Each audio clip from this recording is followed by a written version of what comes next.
As I said, let's talk about the fate of European forest. A couple of weeks ago with Erno, we were in a conference in Bonn, and the colleague there was saying, do the forest need us? And this is maybe a quite relevant question, but he immediately skipped to the next question was, do we need a forest? And given the current global climate crisis, biodiversity loss, the need to shift our economic system, somehow forests always appear as the ultimate solution. But what can we actually expect from the forest? What do we know about the future, how the forest will look like? This is some of the things that I will try to today address in my speech, in the remaining 19 minutes that I have left, just to highlight. And I would like to start like a typical presentation with what do we have in Europe when it comes to forests, so a little bit the state, what are the challenges, and what are the threats to this forest? What are the actually responses and opportunities that we are currently already implementing at the European level, because the colleagues later will focus more on the Finnish and the French aspects, and also then some future directions, and also possibly also answer to the first questions that I have put on the screen. So first of all, the forest in Europe. When you look at the forest, we have in total about 170 million hectares of forest and other wooded land. Other wooded land is something that is not necessarily forest, but has shrubs and similar structures on it. This doesn't tell much until I tell you that this is more than 1/3 of the European EU territory, or if you combine together Finland, France, Poland and Spain, this is approximately how much forest we have in Europe. The level of forest cover in different countries can go from as much as almost 3/4 here in Finland, or less than 0.1% like in Malta, but the average is somewhere around 30%, one would say, like what we also heard from your side, that France has approximately 31% of forests. Forests, traditionally, one would always think forest and wood. Yes, certainly they have a very strong economic importance. We are harvesting approximately 500 million cubic meters of wood per year, which is around 75% of how much the forests are annually getting fatter, so to speak, how much wood is actually growing per year. So it doesn't mean that we cut everything that grows, but 3/4 of it. And this provides for about 55,000 million euros of income in different areas and about 4.5 million of jobs. So you cannot dismiss the forest as not having economic importance. But I think that over the past decades, the idea of forest has evolved much beyond wood.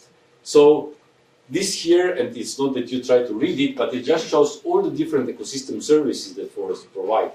We very much talk about that they are capturing CO2 emissions. You know that we are in the dire need to reduce our CO2 emissions, so forests are seen as our salvation there. Like they are capturing carbon, so they are doing something good to take out of the atmosphere part of the pollution that they are creating, or CO2 emissions that they are creating by us as the society.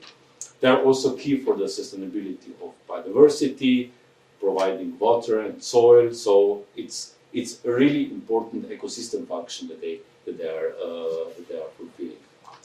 But more than that, they have also an immense social importance. Just this morning we had a meeting at the Hungarian Cultural Center with the ambassador and some colleagues discussing the social importance of forests.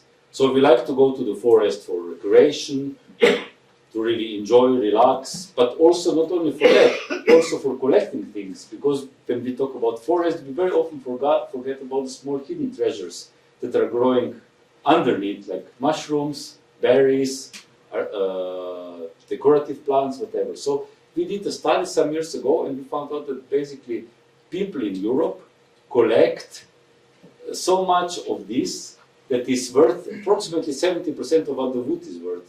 Always initially thinking that it's quite minor. Therefore also the name non-wood forest products, which would indicate something that is not so really important. When it comes to the trends, we are doing quite well. Since the Second World War, when the forests were used to rebuild Europe, basically the forest area has increased, the growing stock has increased. For example, the forest area in the past 30 years have already increased by 14 million hectares. Again, 14 million doesn't say much, but if I tell you this is Hungary and Slovakia combined, this is quite an impressive amount of new forests that we have. Also, the forest biomass has increased, so how much wood we have in the forest, despite increased wood production. So, if you would say, well, we are on a good path there. So, but this was not the good part of the story. Always after a good part, there should come also something that makes us think a little bit.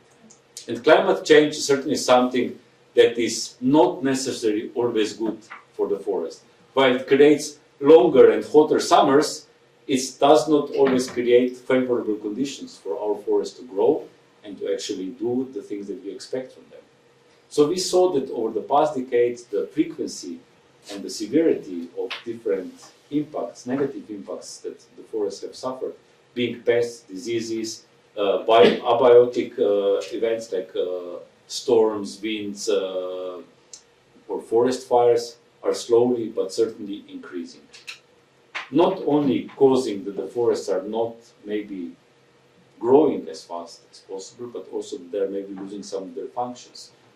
Some weeks ago, the fourth repetition of the German National Inventory was presented, and one of the headlines that you could find in all the media was German forests are becoming a forest emitter, not a sink anymore. So that idea that the forests are cleaning up all the rest of the dirt that other sectors are producing is a little bit being compromised by this status. It's not only about CO2 emissions and sequestration, it's also the biodiversity loss. Forests that we see as the hub for species, animal or also plant species, are not always treated in the way that we would actually establish the conditions that they can actually be this harbor of biodiversity. Of course, intensive forest management, not pointing in any countries, but also in the European level, we are preferring 5 tree species that provide the most economic benefits, that grow straight and provide nice planks for being produced into something else, has certainly also diminished a little bit the biodiversity in the forest. Also, pressures from the society, agriculture, other land uses, urbanization, have in certain areas affected the conditions of the forests. The European Commission has some years ago, well now some decades ago, published a habitat directive that defines very much which are the habitats that should be protected, and then they also monitor in what conditions they are. So, and according to the latest information, 70 or almost 80% of the habitats located in the forest areas are not in so good conditions. Here a remark, don't take this too serious. There are some flaws in this methodology. Also, it does not refer to the whole forest area, it refers only to specific habitats. But it provides an indication that not everything is perfect, like what you could have had the impression from the previous slides. Nevertheless, we still think that forests are important, that they should be there for us to receive all the good things from them that we need as a society. And of course, normally when you see a problem, as a human, you react and you try to do something. And given that I was asked to provide a European perspective, here is the European perspective. Left-hand side, how important were forests in European policy making in the period until 2007? Right-hand side is the explosion of rules, regulations, where you have to consider we don't have a European forest policy. There is no common forest policy like we have the common agriculture policy. But nevertheless, there is a vast amount of different rules and regulations that are directly or indirectly affecting forests, what we expect from them, and how the policies are developed. Over the past years, you could see that there was quite a friction between protection versus use. And I think this is a little bit, the political pendulum. All those policymakers in the room, I apologize, but, we always tend to go to extremes. Now it's hot, let's jump into the cold water. Oh, this is too cold, let's go back into the sauna, a little bit. That is also how the policy making works sometimes, unfortunately.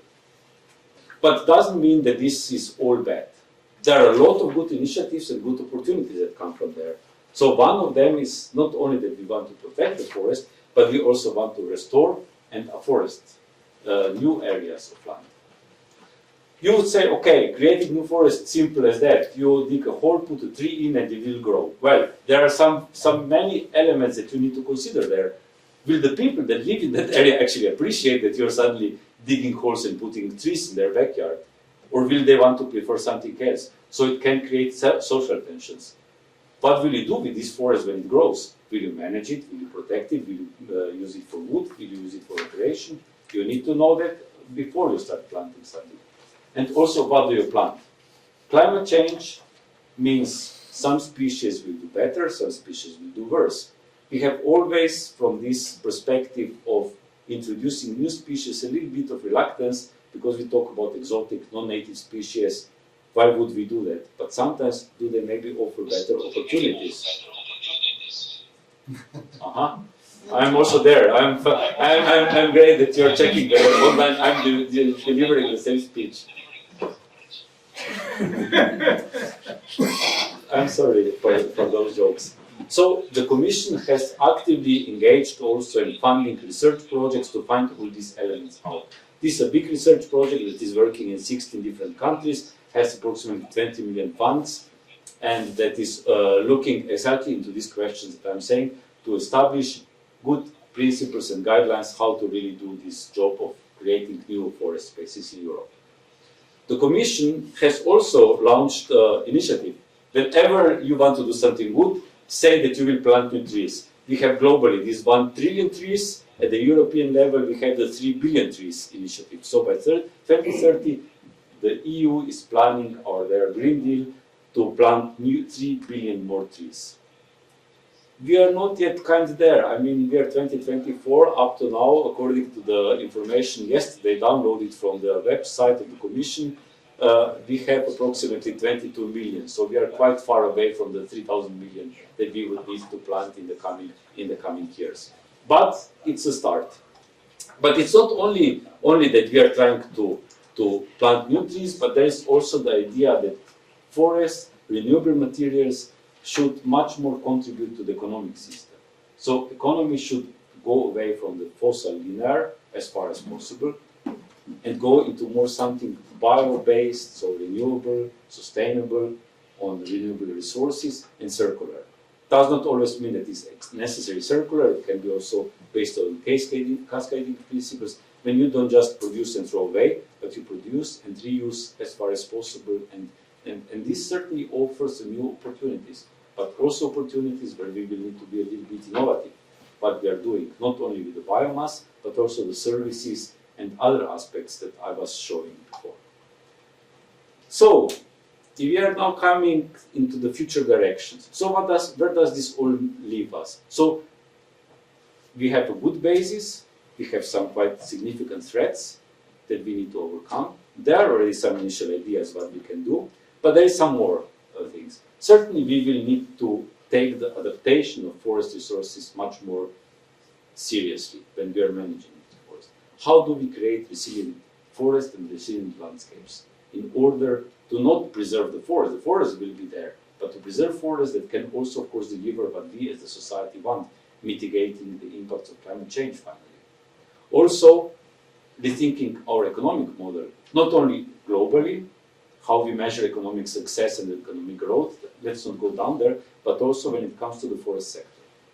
Not relying maybe only on those 3 species that are the easiest and the best to maybe produce, but also embrace new opportunities with 3 species that are currently maybe not so represented in our value chains. But further than that, also expand the economic thinking into the ecosystem services. Forest owners finally have their forest for various reasons. One of them is also their economic future and economic security. And you cannot expect that the forest owner will just stop using their forest for their living and protect it for biodiversity conservation or something else if you are not planning to recompensate. Or this is like I am telling you, in your apartment, this room cannot be used because people will come in to have fun. Most likely, most of us wouldn't have the idea to adopt that principle. But why would we do this the same thing in the forest? So expanding beyond words and also offering compensation and economic rewards to those that are doing better would be something that will certainly help to preserve the forest for the future. So finally, research and international cooperation like this one here today are essential here. We might think that we know everything, but the changing environment would push us into rethinking some of the elements.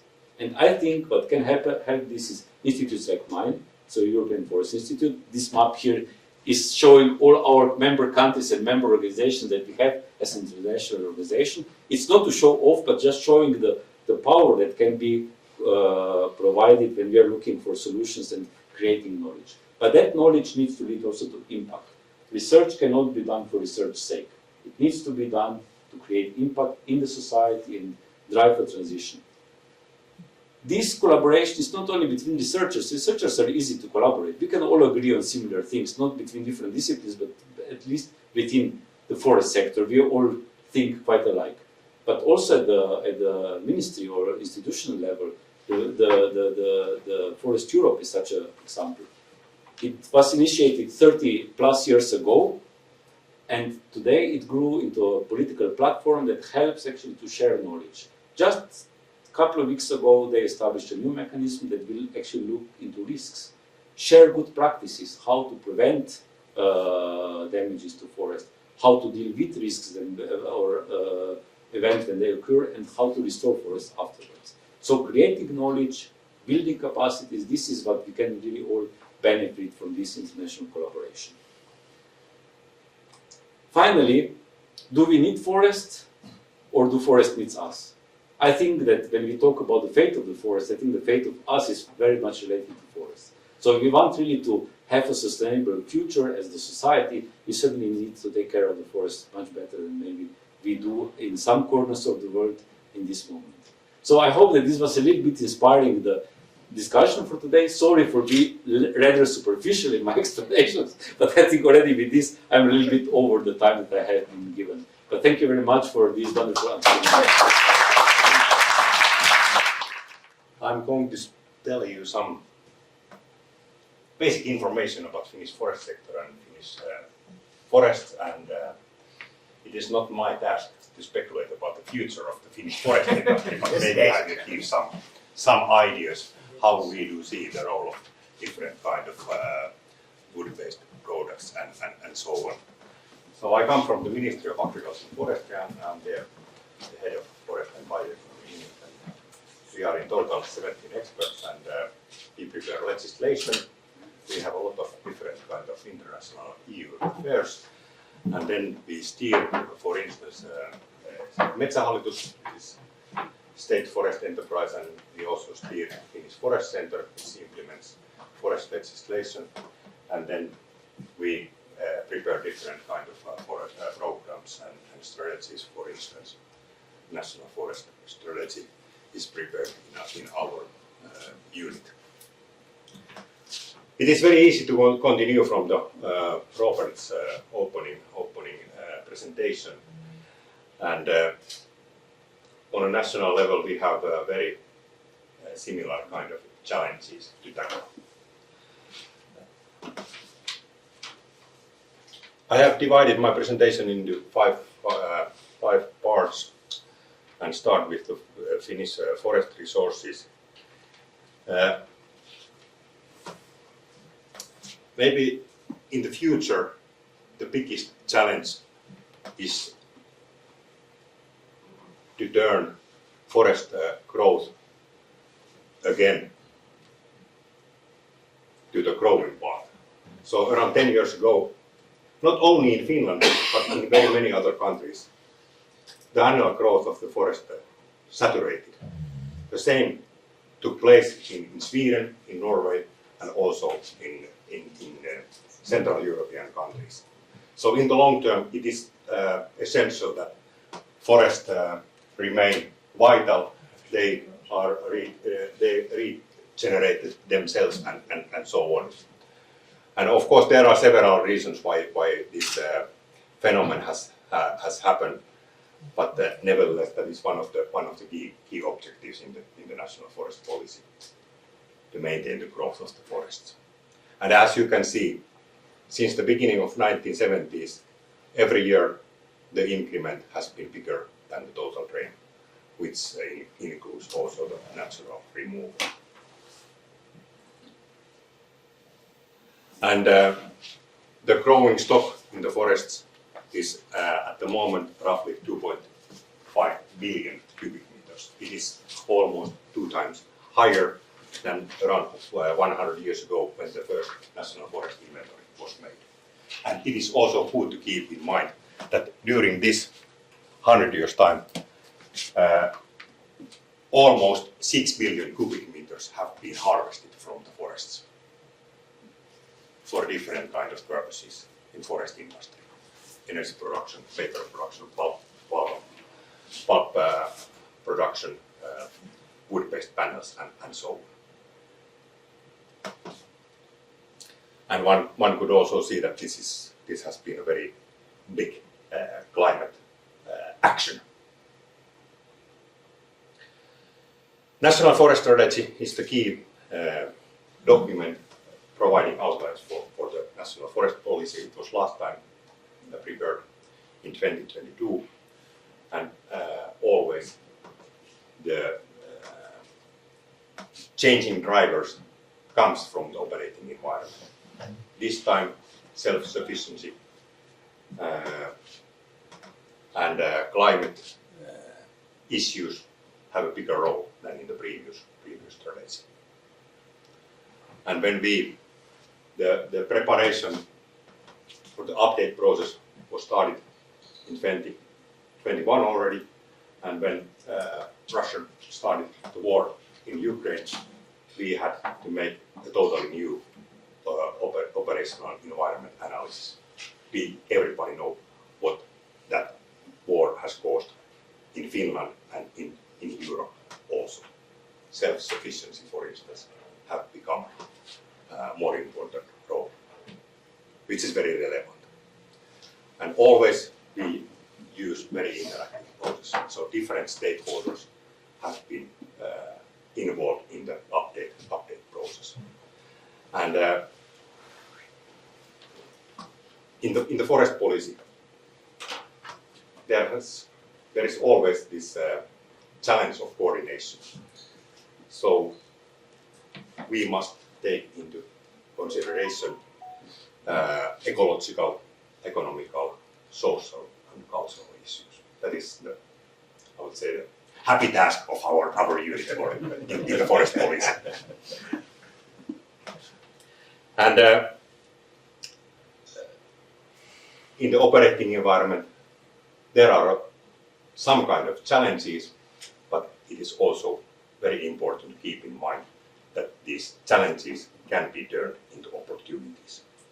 And wood and forests have multiple roles in tackling these global challenges, not only in Finland, but also globally. And the vision of the National Forest Strategy is growing well-being from forests and for forests. So there is this bidimensional approach. So we can increase the welfare of forests themselves by doing multiple actions, but also we can get more well-being from forest for all of us. And there are 4 equally important strategic objectives in the National Forest Strategy, and the strategy is implemented through 3 flagship projects. They focus on growth of forests, on the biodiversity of commercial forests, and on the renewable and competitive ability of the forest sector.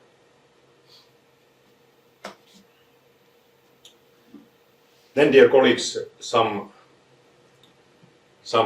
practical issues. Robert already referred to the role of scientific information in the decision making. And in Finland, we have over 600,000 individual forest owners. How they can utilize scientific information.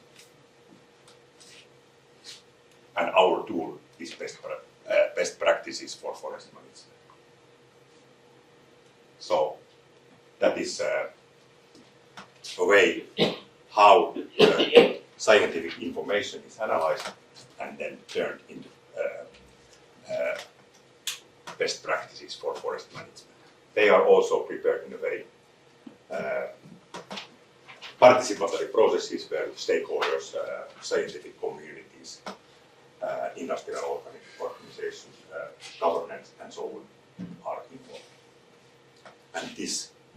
service has been in use, if I remember correctly, maybe Aarne remembers better than me, since the late 1980s was the first time when the best practices for forest management was launched. And so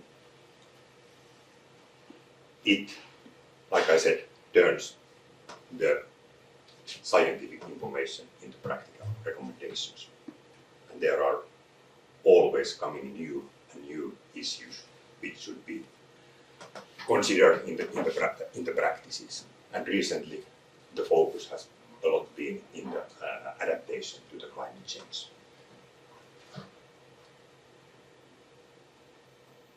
And legislation sets the minimum requirements for the forest management practices, and best practices go beyond that. And of course, beyond those practices, there are still these company practices, codes of conduct, forest certification, etc.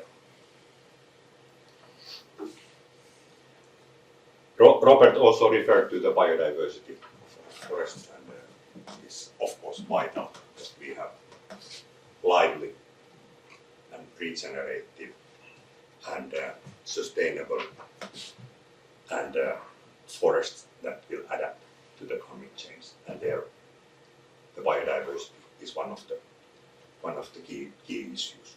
Of course, in addition to that we maintain the growth of the forests. And there are multiple of actions by which the biodiversity of the forest can be increased in the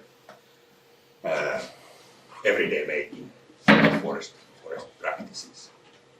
And recently, maybe the biggest issue has been that the mixed stands have been or will be promoted in the forest. So there are not only single species forest, but instead as many tree species as possible in the single stand.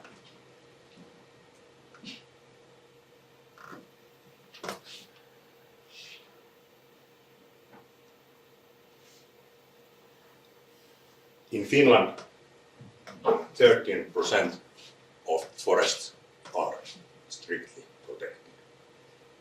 So almost 3 million hectares, which is the size of Belgium. And the area of strictly protected forests have increased recently. There is maybe a need to increase protected areas, especially here in southern Finland. But there the problem is that the forests are mainly or that is not a problem, that forests are in private ownership, but we have to respect the ownership rights. And in southern Finland, it is not easy to find areas which are big enough for protection purposes.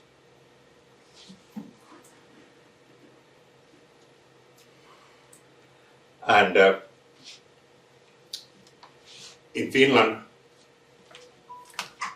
around 9% of the species that locate in the forest are threatened. So 91% is in good condition. Maybe in the public discussion we too much focus on those species which are threatened. Maybe we should more focus on those species which are in good conditions. Of course, the share of forest in the land area is very big, so the proportion of assessed species in forest are bigger than in other habitats.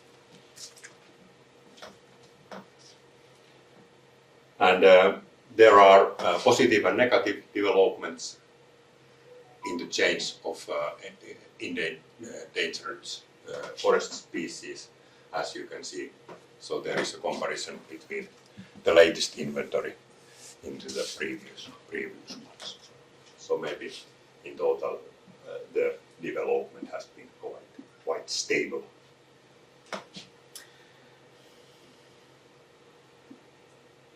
Then, dear colleagues, finally, the wood-based products, and the final slide of Robert's presentations was that do we need forests or do forest needs us? And I think that we do need forests because everyone use every day forest-based products. If we brush teeth, if we eat yogurt, if we wash hair. I don't wash my hair, but maybe you do. But these are examples that we do not consider where there are wood-based ingredients, and of course these furnitures, wooden buildings, hygiene papers, and so on. So we do need forests. And of course there is a lot of potential. Of course the existing products, like I described, are important also in the future. But wood can be used in a very innovative way. And basically everything which is currently prepared from fossil or non-renewable materials can be replaced with wood. There are some examples, and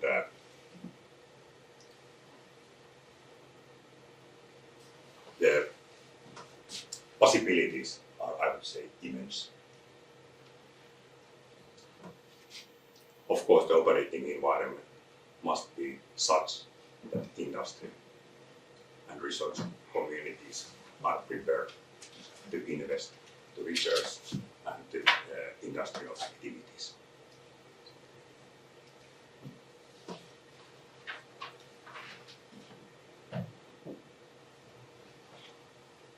They can replace plastic in different purposes.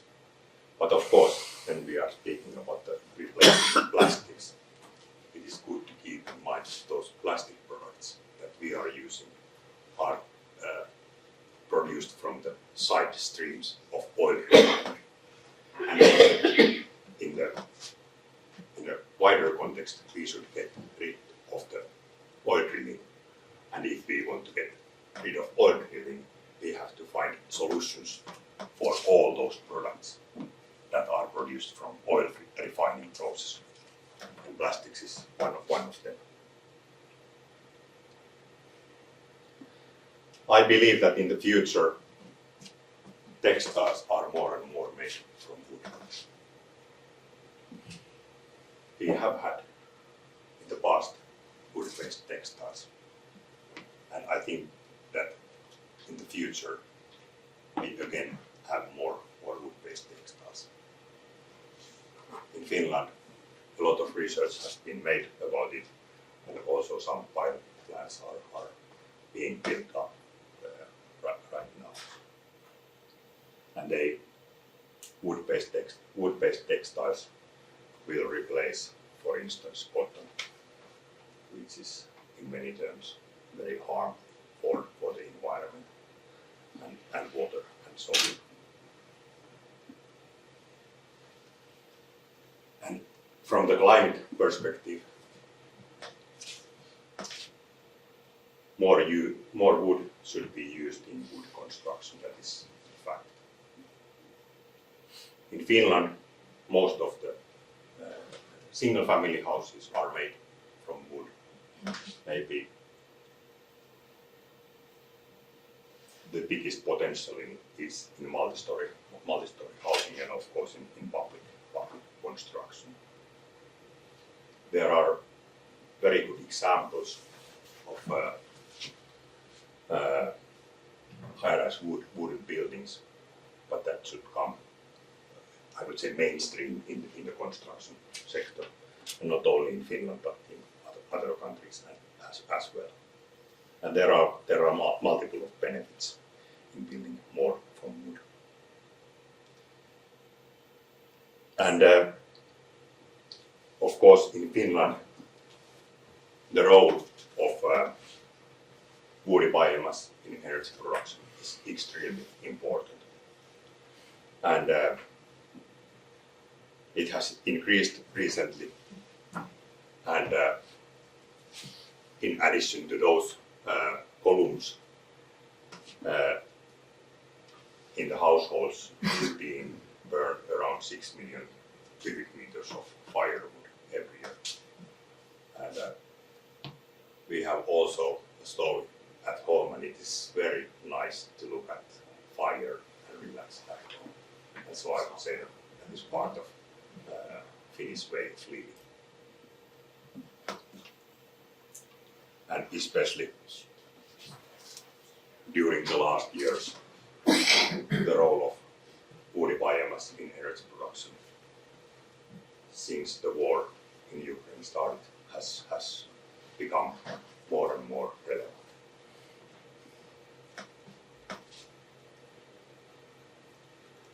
And almost 30% of the Finland's total energy consumption is wood-based. And it has slightly, this blue column has slightly increased during this millennium. And as you can see, the total energy consumption has been relatively stable during those years.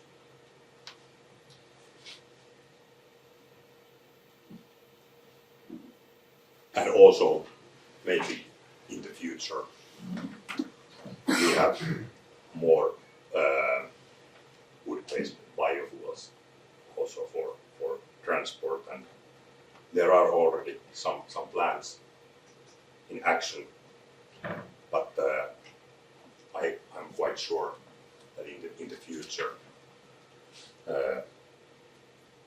different kind of more different kind of solutions will be found. So, dear colleagues, Mr. Chairman, here was my intervention to this seminar. Thank you for your interest. Thank you very much, Mr. Chairman. Ladies and gentlemen, bonjour de ma part. So I have the pleasure to talk to you about the French forest. I will give you a short background about myself that you understand there's somebody really European person, so they're talking to you, because actually I'm half Finn, Puoli Karjalainen. I do not speak Finnish, unfortunately, but also my grandfather was born and grew up in France, so I'm a real mix. I grew up in Germany. My father was born in Munich, but lived in Hamburg first, so everything is there. And I talk to you about the French forest-based sector and its future. And it's a real pleasure for me, and thanks very much for the introductory speakers and Erno to follow you. Is very difficult because we have a much more complex situation in France, which is but very interesting to see what we're there. My company's name, I'm independent for 4 years, is called Homo Silvestris Europaea, and this is due to the fact that I have a friend sitting in Joens who helped me with this European part of that. And so I worked for more than 25 years, also in close collaboration with Finland and all the European countries, specifically for all related issues for the forest-based sector. In research and innovation, there's practically all programs also from the Commission Service where I've been involved with. And currently my company is kind of like, people say it's a consulting company, but you can also, to understand, a bit like grey eminence behind several initiatives on European scale. I'm contributing services to the Wood Pop initiative, which was launched by Finland and Austria in 2021. And then with Anne-Christine also we contributed with several experts to a European international new idea of collaborating to look on very important issues of high importance, I would even underline, for the forest-based sector and the industries. and I'm involved as the only one for the large bioeconomy project for the European Commission, so I'm defending forestry, forest-based industries' interest in the Bioterrec region. So, and this is what has been described very well by Robert and also by Erno, so you see all the different functions of forestry, so it's not only one product or only tree, and I'm always happy to show this is French forest, okay? It's more than you thought, because we are having a huge part of 8 million hectares also in Guyane, in South America, which belongs to France, Guadeloupe, Martinique, Mayotte, and La Réunion. So we are the only European country that has tropical forests. I'm very proud of that, to show you this. And it's not small, but it's quite good because, Robert, you mentioned the smaller European Union member states. It corresponds to some of their forest area. And just to give you the one idea also, as Robert, if I'm located based downtown Paris, and the population in Paris and around the Ile-de-France is bigger than 15 European member states, also to understand what is happening there, what's going on. This is France, the map, and it shows you where actually our forest in France is distributed, where you find most of it. So the real big important areas to simplify for the forest-based sector in the regions. We have the biggest reform since Napoleon in 2015-16 with the new regions. We have 13, we have moved down to 13 regions that become more and more, how can I say, not independence, but autonomy to manage, and it's quite important. So the southwest is actually the strongest region of forest-based industries in Europe, which nobody would think of. And the northeast, and for the northeast it's very important. I grew up, I have still German citizenship. We have on the other side the same forest area, one of the largest forest areas in Europe. So it's what you call from the Vosges, and on the other side is the Rheinland-Pfälzische Wald. They're together one of the largest forest areas you can find in Central Europe. It's quite impressive. But now we're coming into the. I love it. I had a colleague at FCB was hired in 2011, and she called it always our French simplexity. We try to find a way that we can the complexity easier. Well, if you take Finland, the Nordic countries, we have 4 tree species, isn't it, Erno? Like you manage this. We have 186 in France, around 190, depending how you look. And we have predominantly wonderful, beautiful hardwood species. And number one, economically most important tree for us is oak trees. So it's not spruce or whatever, but the forest-based industries worldwide, and specifically dominated very much by the innovation development coming from the north, is based on softwoods. But the French forest is predominantly hardwood species, so it's oak, it's beech, it's even chestnut. If you would calculate it together, we would have around 2 million hectares of chestnut. Then it's populus, poplar, and many others you see of high importance, which makes it a challenge, and if I relate to you what you presented when we talk about biodiversity. Because here we really have to understand where are we, what does it mean, and what is the biodiversity issue. Is this moving? Yeah. So the French forest-based sector, and some figures that, we have increased forest surface. So we have more than 17 million hectares plus the 8 million from the overseas departments and in Guyane, which I showed you. So this is the forest area. It's the 4th largest forest area in Europe. Spain is a little bit bigger. I think Spain is 18 point something million now. Then of course Finland and Sweden 1 and 2. It has been introduced already today by around 1/3 of the national territory. We harvest around 38 million cubic meter per year and 2.8 million cubic meter of standing timber. That's the latest latest inventory figures we see, and it creates around 378,000 jobs in France, which is for the 4th largest country not that much if you really look at that. But our forest-based industries is practically, except 2-3 big companies, really small and medium enterprises companies. So you have some figures here, and they correspond to what you see before, like what is as timber from saw logs or from veneering. Veneering is much more important. Probably you do some birch veneering in the Nordics, but for us it's a huge market because of the hardwoods and some very good qualities. Wood energy is practically only part of the industry today that is positive, but also subsidized by the government programs.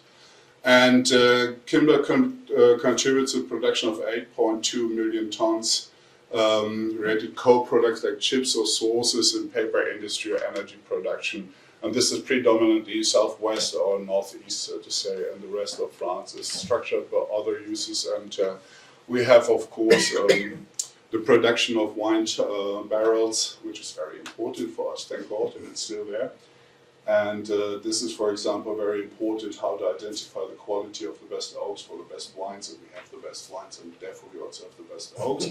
And one thing, if you allow me already here to give you one example, is that when we talk about construction, I'm very, very happy, and thank you so much, Erno, that you stressed wood should be used in construction for carbon storage issues. And if we talk about climate change, you all know that we have this horrible incident at Notre Dame downtown Paris 5 years ago, and has been renovated. And for the renovation, there was a huge project all across France. Can we find 1,000 oaks with specific characteristics, lengths, diameters, and forms to restore, because the decision was done, it should be restored as it was.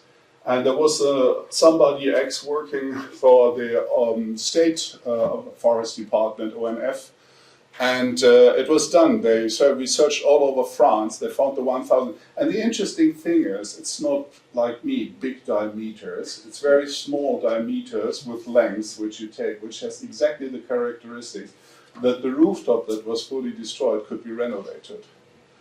And it's practically every region, every department, and also smaller communities contributed to that. So you can practically say the new Notre Dame, which will be now, I think, reopened in December around before Christmas, is practically combining whole France oak trees from all over the country. Wasn't it PFC certified?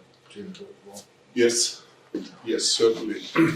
And as said, you talk about private forest ownerships in the Nordic.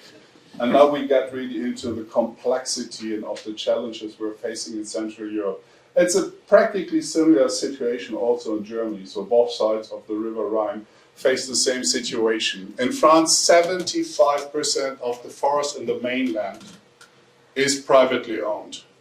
And of this, only 25%, around 3.1 million hectares, has a management plan or certified management plan. We estimate, it's an estimation, that around 1/4 to 1/3 of the forest land in France is not managed, which is huge, you can imagine. But this is related because the average size of a private forest-owned forest land is between 3 hectares, you can say it's an average, but even below. In Germany, sometimes below 1 hectare. And you are the experts here in Finland. I mean, you go every summer to the Kesämäki and you know how big it is. And if you have 1 or 3 hectares, you do not manage it. And most of the people do not even know that they own forest land, because they inherit it and they move probably somewhere else for job reasons to something else. So the public forest accounts around 25%. State-owned forest is 1.5 million hectares of that. Other public forests, like 2.8 million, is like communal forests or something belonging to them. And what I told you, the two regions which are very important, the southwest and northeast. The northeast is the only region in France where private forest is, we can say, a minority, 45%, compared to the average. The southwest region, most of you have heard the name Napoleon III. He was initiating, because it's only pure sand soils there, very, very poor sand soils, so he initiated to plant maritime pine. And this is why there's a huge area where we have more than 1 million of maritime pine, which created totally new value chains at that time, and this is why it's also quite important today economically in France. I talked with Tamus, who's the Secretary General of the Union of the Cooperatives. And if you compare the Nordic countries or even Germany, how the value chains are structured in forestry, it's totally different in France due to this private forest ownership type and state-owned. The state forest is managed and organized by ONF, which is the state forest organization. but that's only 25%. And then the private land, as we already heard also from Erno, it's the same situation all over Europe, is the subsidiarity principle and the ownership. Therefore, you have cooperatives. The cooperative, or the cooperatives, manage large forest areas. They make contract with the private forest owners, organize it. Either they do management plans for them, inventories. Also, they can sell and take over the selling of the roundwood or the contracts with industries, what we call approvisionnement in French, so the supply actually of the resources. This is important to understand because they have a huge important role to play. You can say they're a little bit the drivers of forest activities and how forests are managed in France. Without the cooperatives, despite few large private forest owners, I think a lot of things would first of all stand hold and nothing would move. And I talked with Tammuz, and he said that, as what I said already, for 3 million hectares they have this sustainable documentation that it's managed in a sustainable way, and they have a document for this.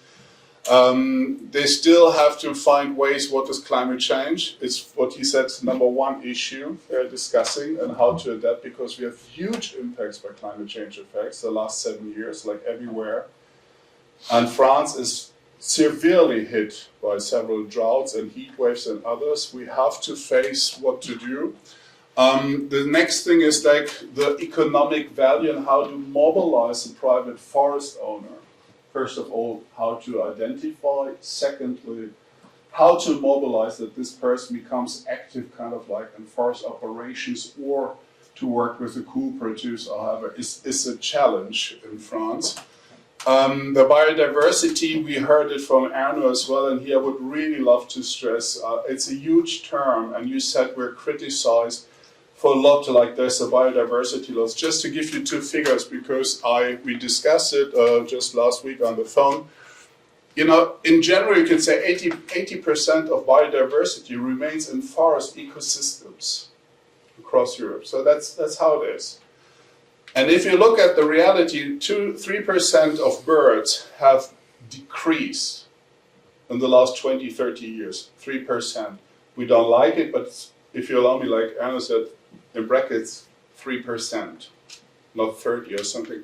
At the same time, 35, 40% in agriculture. And I'm a farmer's boy. Well, my father was a farmer. I'm not criticizing farming and agriculture, but the biggest impacts we get is from agriculture when it comes to biodiversity loss and others. We have to discuss and find ways how we can work. And as said, is here we have around 190 trees. We said 50% is the poplar, beech, Douglas fir, and then the other 80%. So 3 to 4 hectares per owner is what they say is calculated in France. It's also a challenge how to group them to get a larger area that's also economically viable to manage this. Because even for a cooperative, they have to make money and pay their people. I had been working for one cooperative, which is called Unisilver. They manage 370,000 hectares in the center of France.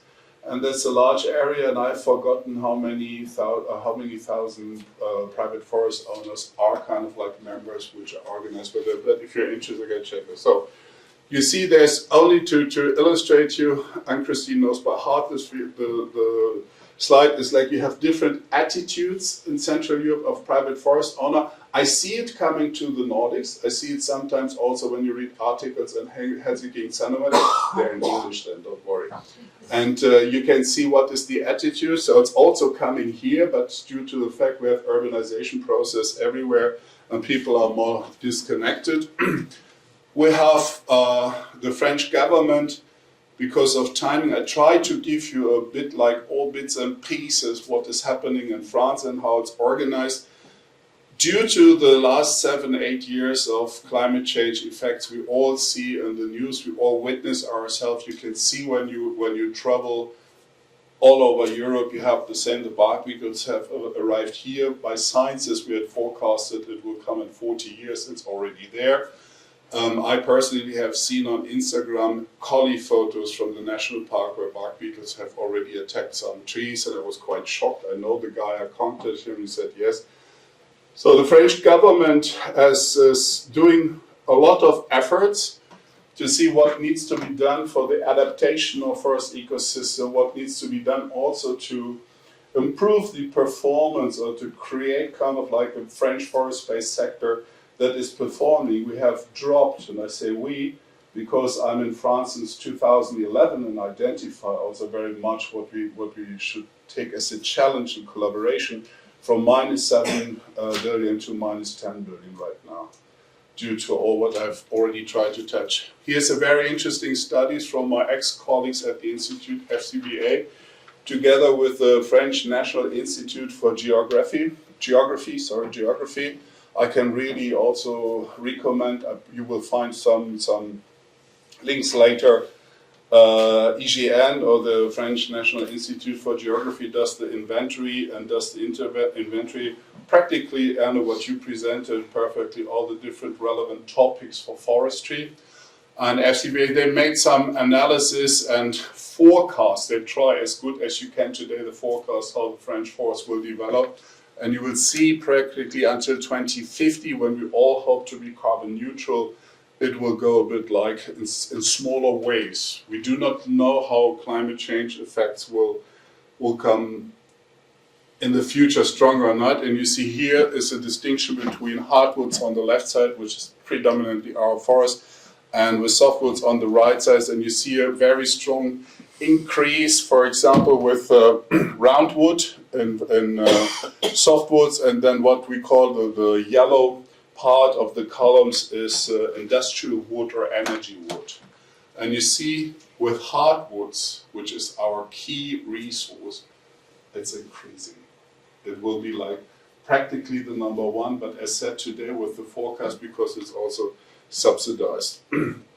When it comes to mitigation of climate change, Erno, I think you mentioned it already, that some forests are not carbon sinks. They start emitting due to the effects that we have now disappearing. I come from a region in Germany which is called the Forest Corner, Waldeck, and half of my forest I grew up in is gone and totally destroyed. So it will take at least 40, 50 years before it's growing back into also production, and we see it can become a carbon sink. We have to take this into consideration. Currently what we see is like in all the different contributions forestry can do, forest ecosystems, not only wood, but all what you see here is, we can see that around 94 million tons of carbon dioxide per year can be contributed currently to this, what we call decarbonization or tackling climate change effect. And I like what Robert said, I refer to that. It's not our role to be the number one solution for all. All the other sectors, all of us from the other side have to do something, because forests cannot be taken hostage to find the solution for all the negative things that happen outside. But here the colleagues from FCBA with IGN, they looked at this biomass, they looked at the dead wood, they looked what is going into the soil, because you have the same amount of biomass in the soil like above soil. That's very important, specifically for biodiversity, fertility, and productivity of soils. Also when it comes to water cleaning, water substitution, water management.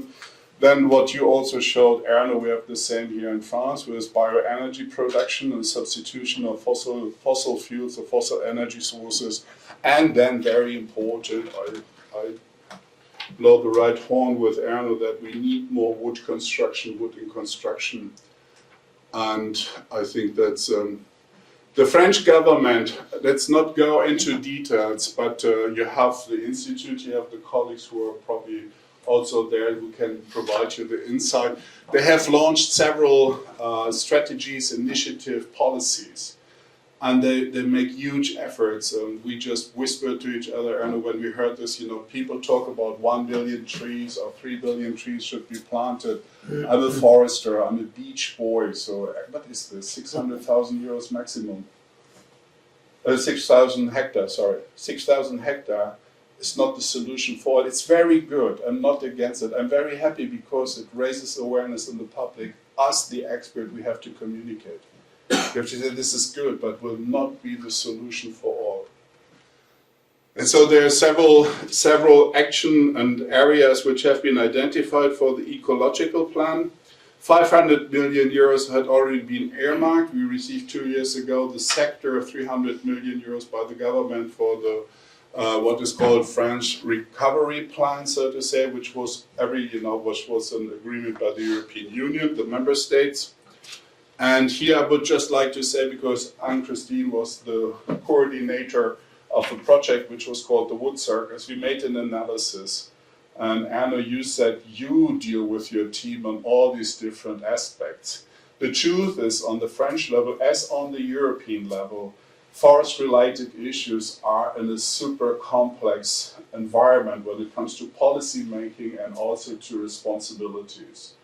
And I had the pleasure, actually, Frédéric Bonin, who came 2019 with us here to Helsinki, presented the results, came back for 1 semester here also to Finland and did his PhD here in collaboration with Aalto University. He's becoming a big fan of Finland. We analyzed which kind of policies directly are addressing forests or affecting forests on the French national level and on the European level corresponding to all the different directorates. And you see that we are all the time thinking traditionally it's agriculture and you're very important, but then all of a sudden in France, environment or the others are very important, meaning it's not enough only to talk to one or go to one address. It's very important also on the European level to understand who is doing what. So this is what we analyzed. And last but not least, give you 2 things. The number 1 topic, I think, in Finland, European-wide and probably worldwide, is supply of raw materials. Supply, supply, supply. With all the complexity and challenges that comes with that, where do you find, how to harvest, how to transport everything, and then which kind of transformation processes will be kind of like competitive to have a very strong forest-based sector. In this study, you see also Anne-Christine and myself were invited to contribute. It was published last year. And it's very interesting. So it's Europe's wood supply in disruptive times. And you have the contact there. Also, what's important here is, and that was what we both were also asked for, to have an idea what will be the forest-based industries now and in the next 20, 30 years, because we see a lot of things happening and changing, and to look what are the added value products that will be produced and should be produced in the market and what is needed to become competitive. So this is what we have seen, and from the traditional ones going into others. And so this is my final slide to tell you also, if you compare the countries, if I compare Finland with France and with Austria, and Austria is the European member state, surprisingly for most people, where the forest-based sector is the most important industry sector for the GDP. It's before tourism, far before tourism. Also the contribution to the GDP and to the well-being of the Austrians. And then when you look, this is the latest study I found very interesting, when you look at the level and the amount of scientific publications and research publications in forestry, then you see France there, you see Finland there, Austria practically nothing. If you compare, okay, it's a much smaller country, but it's even double sized by the population as Finland, but it's much smaller. But they have super dedicated programs for the industry competitiveness, unless, let's say, to a broader scientific view. Here I would very much show you a few of them with whom I had prepared my presentation for you and discussed what I should present. You see, so I'm involved, and also Business Finland plays a key role because they have a very active and good office in Paris. It's Marine Devaux, who's actually a French lady with whom I'm in contact, which is great. All the others, and some of them have the contacts here to Finland. So, kiitos paljon for your attention. Fine. Thank you, ladies and gentlemen. I'm still now very hesitant to be here. Sorry to say that. And the reason is that I retired almost 15 years ago.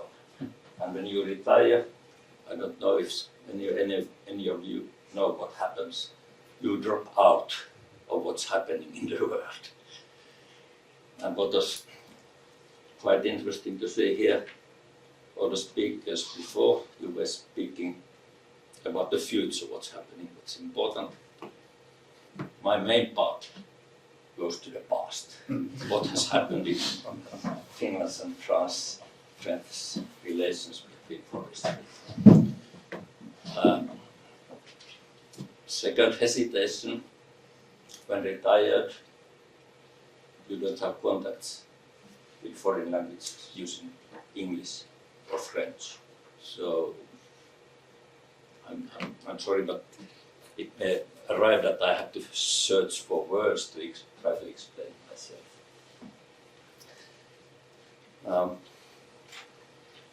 And then last point was what was a surprise for me. I'm not talking only about the past, but one small piece of future. Last point. World forest carbon sink. Nothing of my speciality, but when I saw that the theme of this meeting here was carbon sink, and just by chance I met a friend, a professor, who participated to a study that was published in Nature this summer. And got two very interesting pictures I wanted to show to you. So, this is how I try to manage. And last point, yes. This is this French-Finnish Association of Technical and Scientific Research. I participated to many meetings in 1990s, early 2000. Do you know what language we spoke at that time? French. This is a Finnish-French association. We always spoke French, and now it's English. So my head is turning. What should I speak? But I tried.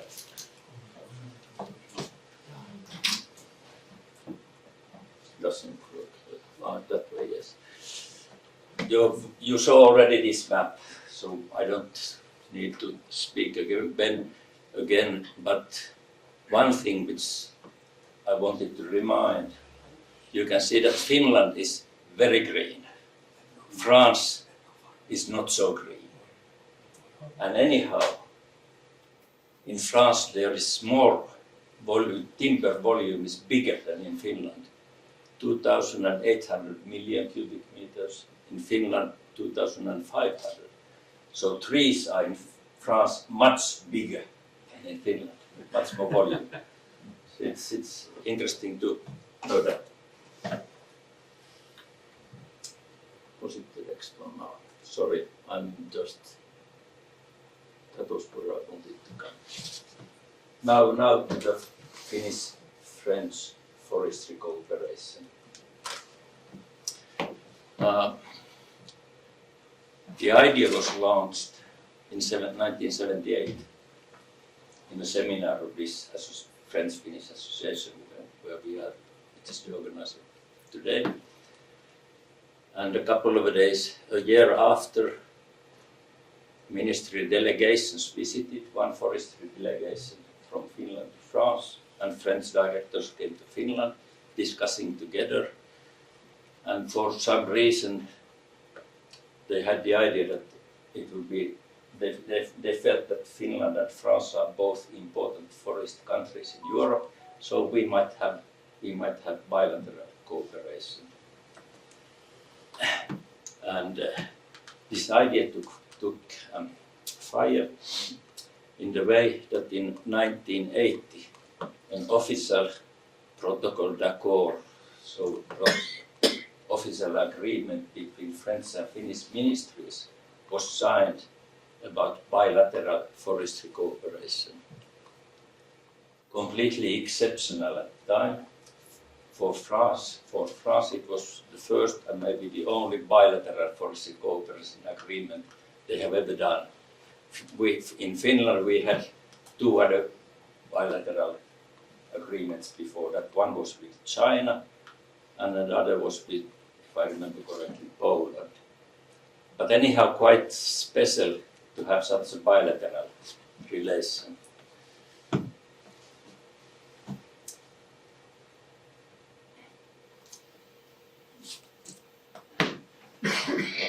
Then one of my hesitations was if I was going to talk about this bilateral cooperation. Do I have any data? What happened? And happily enough, I had conserved some of my notes in my computer, and then I used quite a lot of time to go through all exchanges that we had during those, well, it's a bit more than 30 years, in fact. And it was quite interesting to see that there were more than 350 visits from France to Finland and 460 from Finland to France. Different kind of visits. For example, students, they were stagiaires, what is it? Internships. Students coming here for 1 month or 2 months to work in the Finnish organization. And it was very interesting that the ministries organized this exchange. So I took contact to French colleagues, and they proposed that we have a good student here who would be interested to come to Finland. Then I took contact to Finnish administrations and organizations, and finally could find a place where he could come for those couple of months. So quite a lot of work, but it worked fine. Good global cooperation with both countries.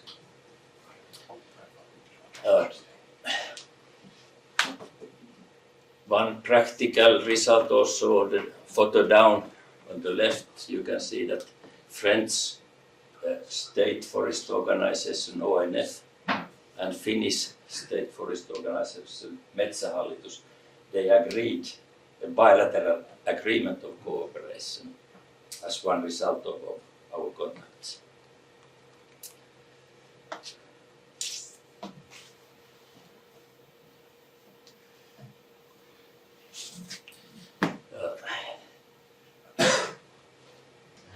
In this cooperation, there was no concrete research cooperation, but there were visits, researchers visiting Finland or France, and learning to know people, learning to know what's done in the other country. So useful research exchange, but not research projects. We had no money for this operation, so it was just people were getting to know each other. And what has come after, I don't know, but everybody felt that it was very positive. Quite a number of seminars were organized also. And as you can see, the first 3 seminars were organized with the help also of this same association that has been organizing this meeting today. Research topics: forest entomology, forest genetics, forest economics. And forest economics, I just found 2 photos that are somehow describe quite well about the forest economy in France and in Finland. In France, oak is a very important and expensive tree. One oak like that might cost, or the price might be something like 1,000 euros per cubic meters. And in Finland, on the contrary, we use pulpwood to prepare pulp, and the price of that kind of pulpwood is maybe 20 euros per cubic meter. So huge differences in values, which shows the difference also in the forest economy in these 2 countries.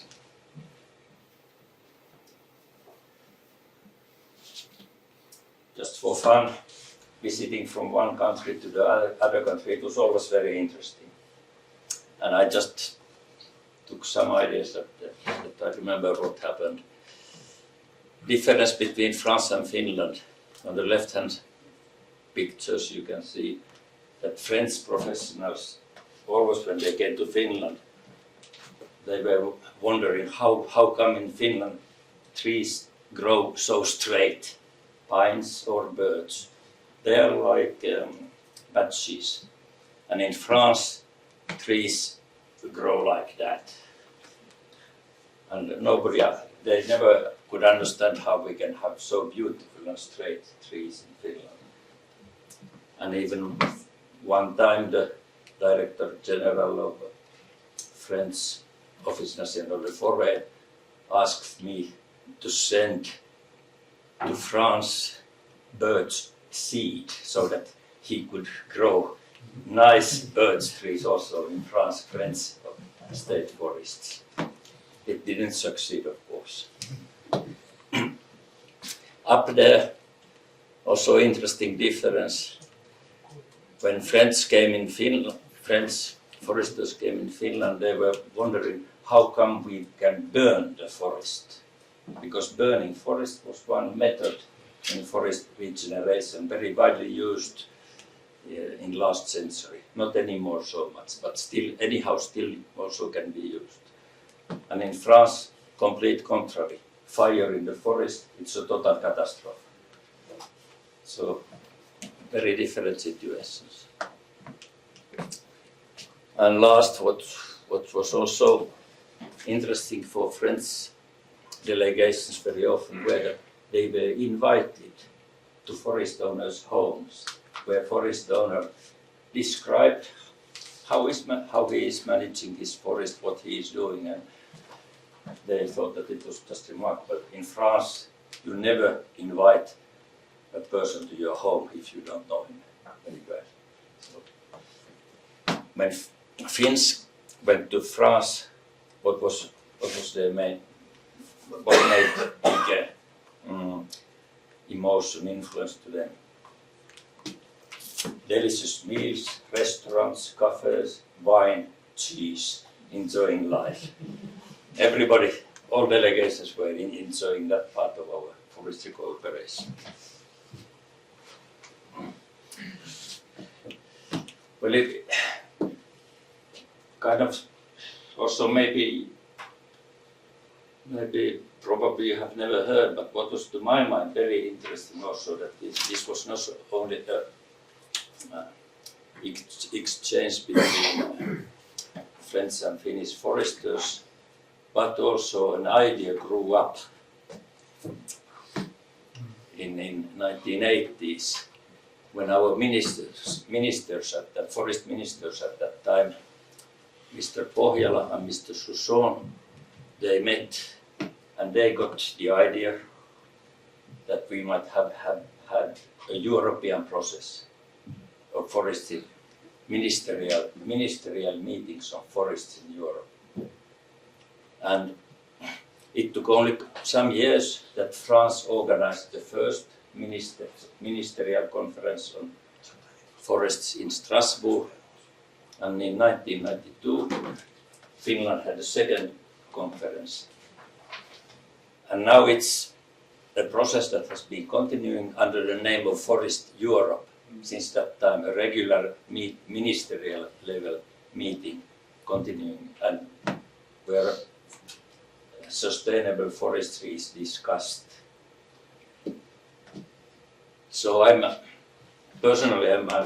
somehow very happy to have been part of that, this Finnish-French forestry cooperation, and maybe also part of this birth of this Forest Europe process, which has been so successful. And to explain the importance of this Forest Europe, first comes to my mind the definition of sustainable forestry that was written in the documents in 1992, in the Helsinki documents. What is sustainable forestry? Before that time, in every country, they had different definitions. So when we talked about forests, you never knew exactly what you talked about. In that document, there is quite a long definition what we mean by sustainable forestry. and also to measure 6 criteria and a number of indicators were defined how to measure this sustainable forestry. And on this basis, this Forest Europe conferences, they publish regularly publications, State of Europe's Forests, where material is collected to describe on research basis what is the level, what is the niveau of sustainable forestry. So I'm satisfied to see that I personally, and also this Finnish-French forestry cooperation, has had a role in giving birth to this process which still continues. And last word about this carbon sink. This was a surprise because I have very few forestry contacts, so it was just by chance that I met Professor Kauppi, who was in this team preparing this Nature publication. And for me it was very interesting to let's say, somehow understand a bit what this carbon sink is about globally in the world. And do I have 2 minutes to try to explain? Please. It's there are these columns, downward columns, they mean sink, carbon sink in different parts of the world. And the green columns are established forests. And you can see that the established forests are carbon sinks all over the world.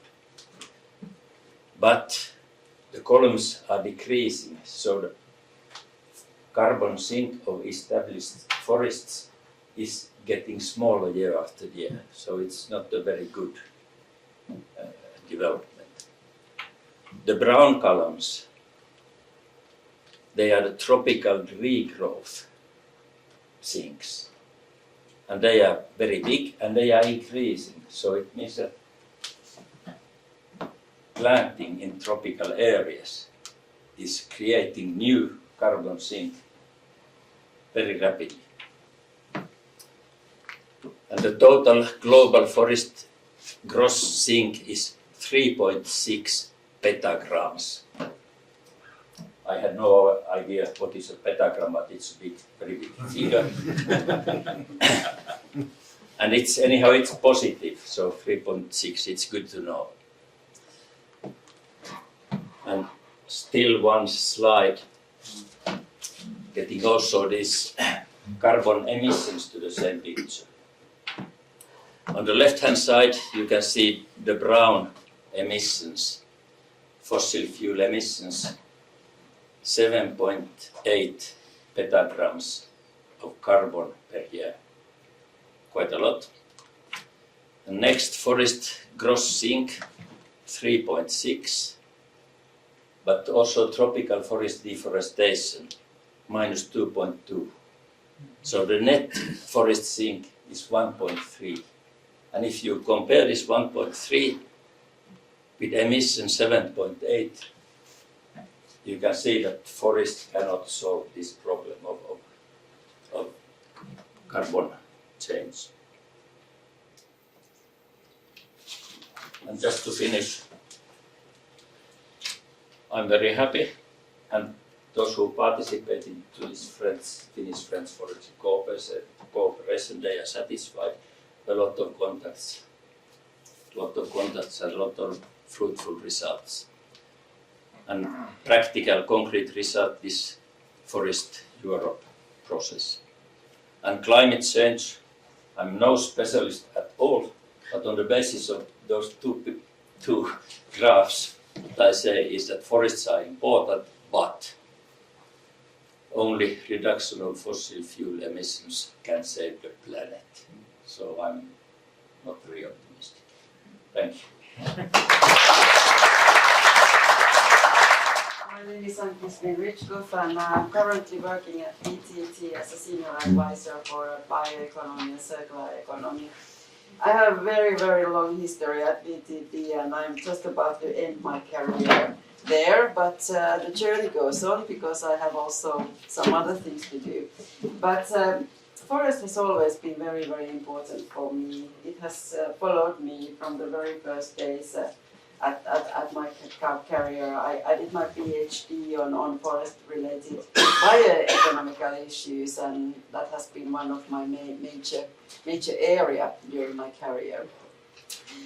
Currently, I'm very proud to be part of Finnish Forest Association. I'm chairing,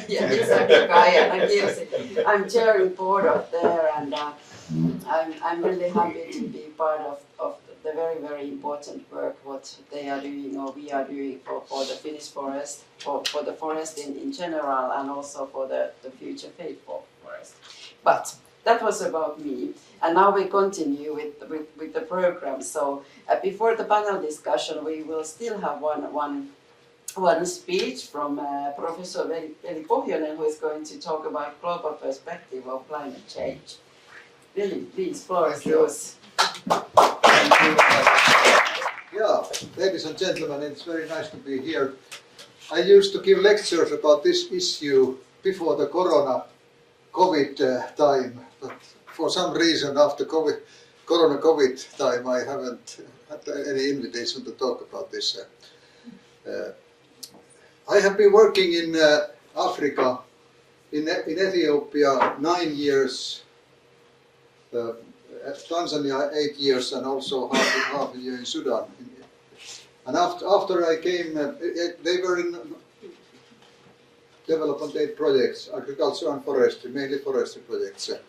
After I came back from Sudan, Kari Silverberg, who is my partner also in many sessions, he invited me to be a partner or member of this team, discussing about these possibilities of global climate forestry in the fight against climate change. Yeah, so this is a kind of short presentation from this what we have been working. Paris and France is very important in the climate conference, climate issues, because the most important COP conference historically apparently was made in Paris 2015. It's an annual conference, and all of them are important, but almost all countries, especially the rich countries, promised to reduce their carbon dioxide emissions in Paris conference. And we were very optimistic that now we have started to control the climate change. So what actually happened then after this conference?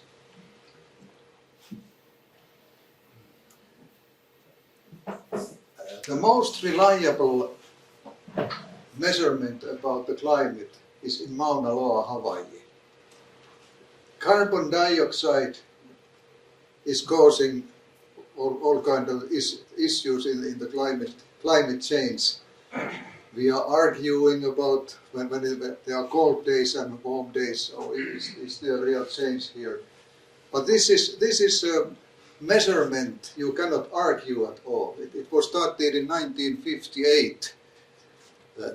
Mauna Loa Observatory, Hawaii. You can check every day from internet what is going on there, and what is going on after Paris Conference 2015. We were optimistic that this rising trend will be turned at least level stage, but nothing happened. Why? Why? Yeah. Okay, we have an answer to that, why it didn't happen. There are two trends here. We have the long trend, the rising trend. It is caused by fossil fuel and carbon dioxide emissions. We know that not all countries in the world have not stopped the using fossil fuels. And it is sad to say that after Ukraine and Middle East crisis, that also the interest in reducing globally the fossil fuels has gone down. We were much more optimistic after Paris conference. So this continues apparently. It is important. It was important issue that we should stop the fossil fuel carbon dioxide emissions. That will stop the climate change. But I am here pessimistic that globally, at least during my generation, they don't stop it. Okay, what is then another trend in this curve? It is this jumping up and down. What is causing this annual jump up and down? The seasonal cycle of highs and lows is driven by northern hemisphere summer vegetation growth, actually trees, forests, which reduces the atmospheric carbon dioxide, and winter decay which increases. So actually the forests are showing here the importance, what they can do, even we can say still natural forests. They are doing normally this, so they are controlling all the time the carbon dioxide. So could we control it more with the forests? Of course, forests are important. They are more important maybe than what we have understood.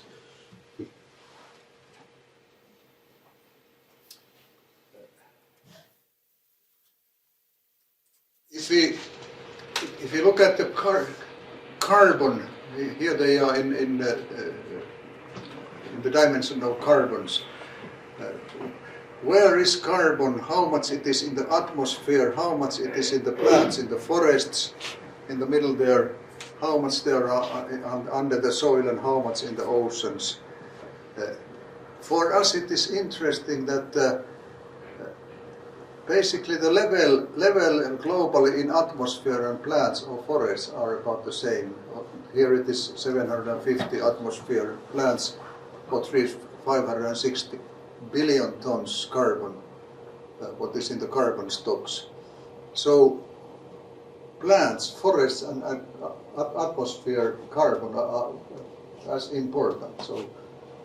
So if we control the other one, the other one is going down. Or if we control the other one can be controlled also. Yeah. Now then there are the emission and sink flows also. They are basically the same, a little bit older figures what were in the Professor Kauppis. Is my partner in the university, excellent study he was doing. But anyway, still, if we have a look at this carbon dioxide emission reasons, what they actually were, they have been divided into two classes. We have fossil carbon dioxide emissions, and then land use change carbon dioxide emissions, which normally is said that we are destroying our forests and the carbon dioxide are going to the atmosphere. And actually that's how it started. It started after the ice period. In 1950s, the fossil carbon dioxide became more important than the land use change carbon dioxide emissions. Yeah, so actually the climate change really started from the forests after the ice age of the carbon. These are, of course, calculations. We don't have so accurate measurements after the ice age. But anyway, it is interesting that biomass of forests had 850 billion tons of carbon, and atmosphere 550. And today it has been turning in the opposite way. Atmosphere has 850 and biomass forests 550 billion tons of carbon. So the real solution for the climate change in the long term is to control either the carbon dioxide in the forest or up there in the sky, or both. And climate forestry could take carbon away back to the forests globally from the atmosphere. And target is to move 150 billion tons carbon from atmosphere to forests before year 2100. This is not our idea, this is James Hansen's idea. He was the most important climate specialist in 2010. About 10 years ago. And he was also participating here in Helsinki. We have annually this Nordic Business Forum, or whatever it is called, conference here. He was once here and telling about the stories. Okay, so in our team in this climate change, climate forestry team, we started to think how much forest would we need to plant to globe to be able to take this 150 billion tons carbon from atmosphere to forest, and how? So how do we find a solution? This is not only anymore Finland and France issue, not even European Union issue, but this is a global issue now. This.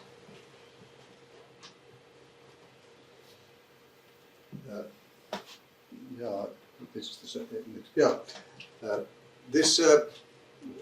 So where do we find these open areas what we could reforest? I have been working in Ethiopia. I have taken these photos myself. They are quite sad photos there in Ethiopia, for instance.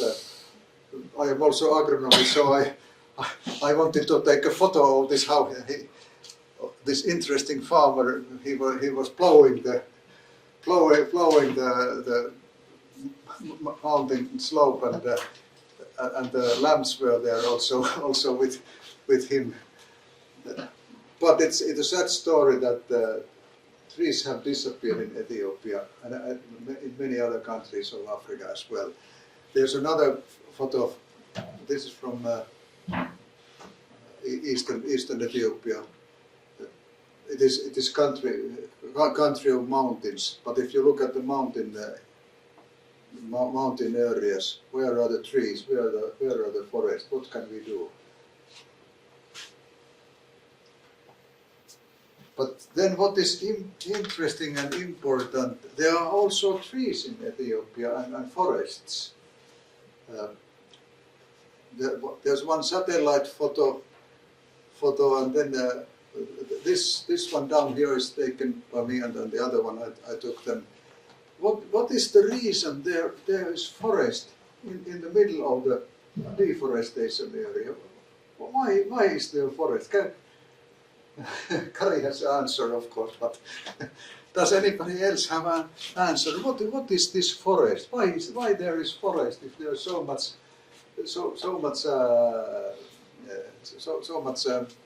grazing also with the animals?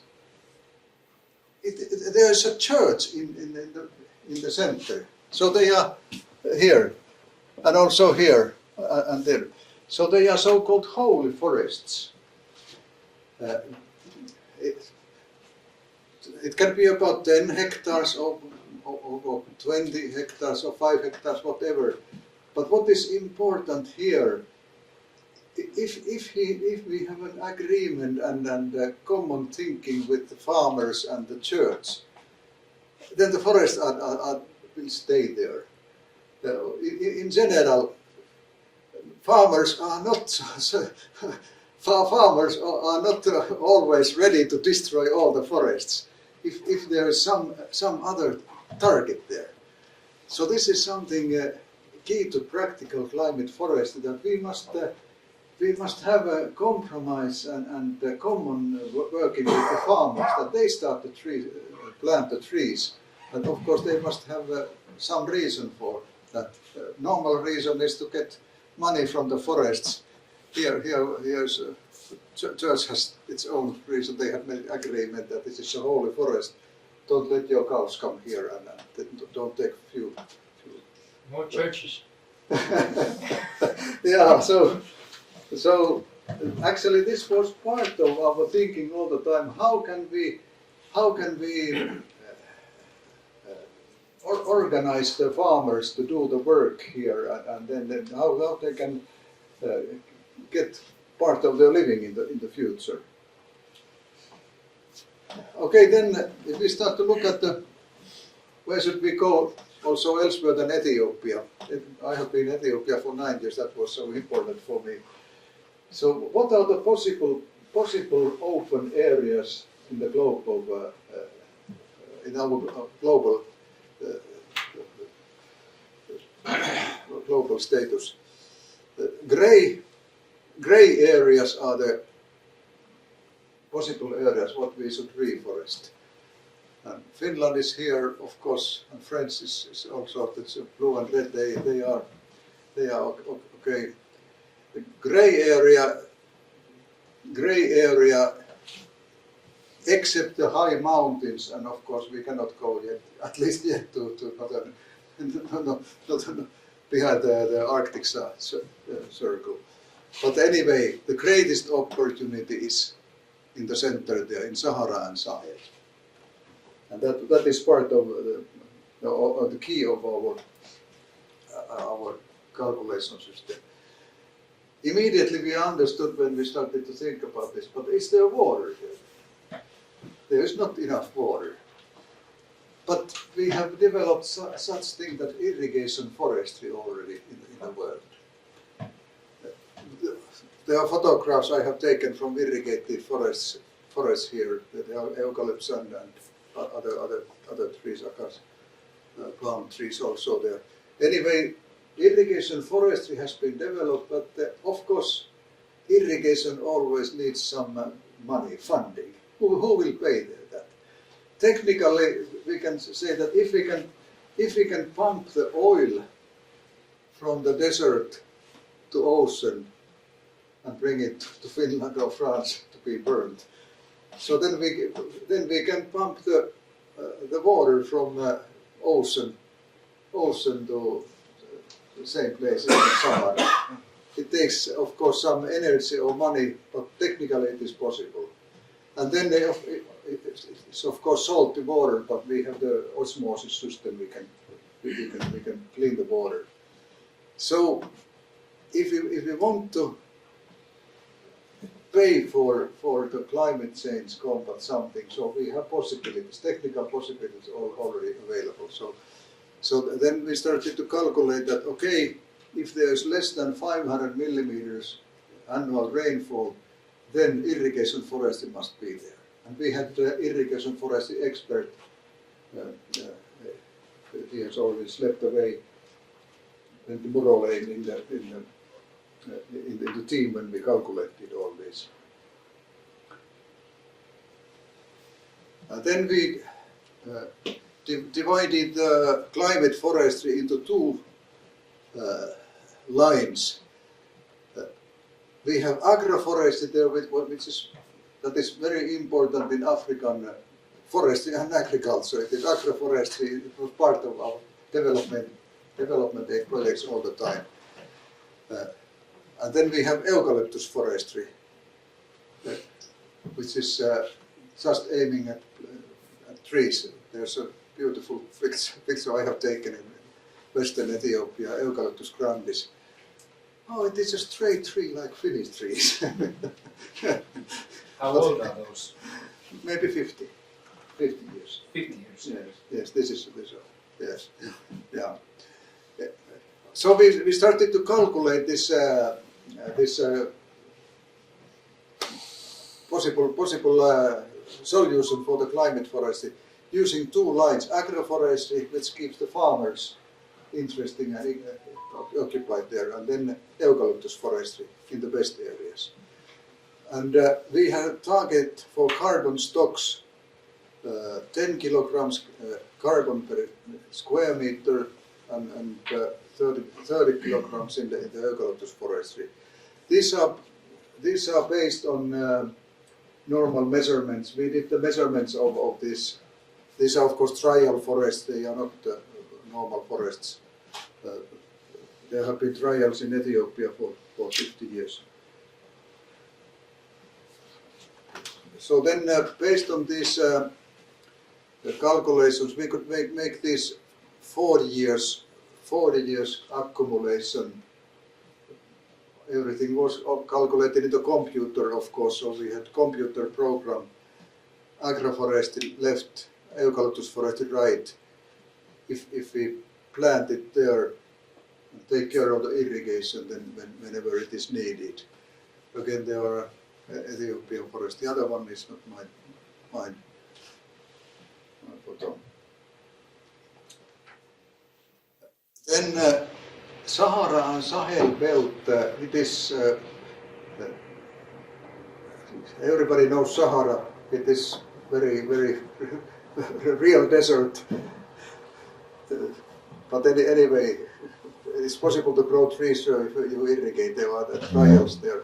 Sahel belt is southern part or south of Sahara, and there is already irrigation. Rainfall is between 200 and 400 millimeters per year. So trees already grow there, but they don't grow fast enough. The Sahel Green Belt project has been already there for many years. United Nations has been leading it. So we calculated, looked at the map, 2.4 million square meters in Sahel belt we could continue, and Sahara 6.0 million square kilometers. 75% agroforestry in Sahel, Sahara mainly eucalyptus forestry. Again, there's an idea there are plenty of people living in Sahel belt, so it must be mostly agroforestry and less plain eucalyptus forestry. But Sahara, there are not too many people yet, so we could start eucalyptus forestry. But all the time agroforestry will there because the farmers will come after the tree planting there. Agroforestry 20 years rotation, eucalyptus forestry 80 years rotation. And then how much we should start to plant per year. They are really big areas, what they are, but that is a calculation what James Hansen gave us the target. And if there is not enough rainfall, we irrigate it so that irrigation is, or rainfall, water is enough of over 500 millimeters per year, then the trees are growing there.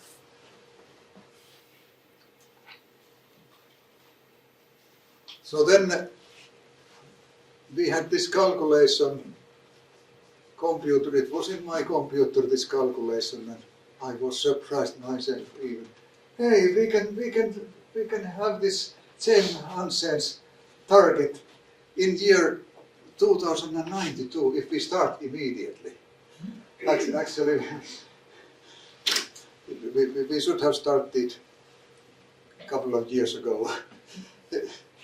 But still we have time to 2100. So Sahel belt would take the green part and Sahara belt the red part. So we could, I'm not sure if we ever sent this calculation to James Hansen, but we have presented this idea in several mainly Finnish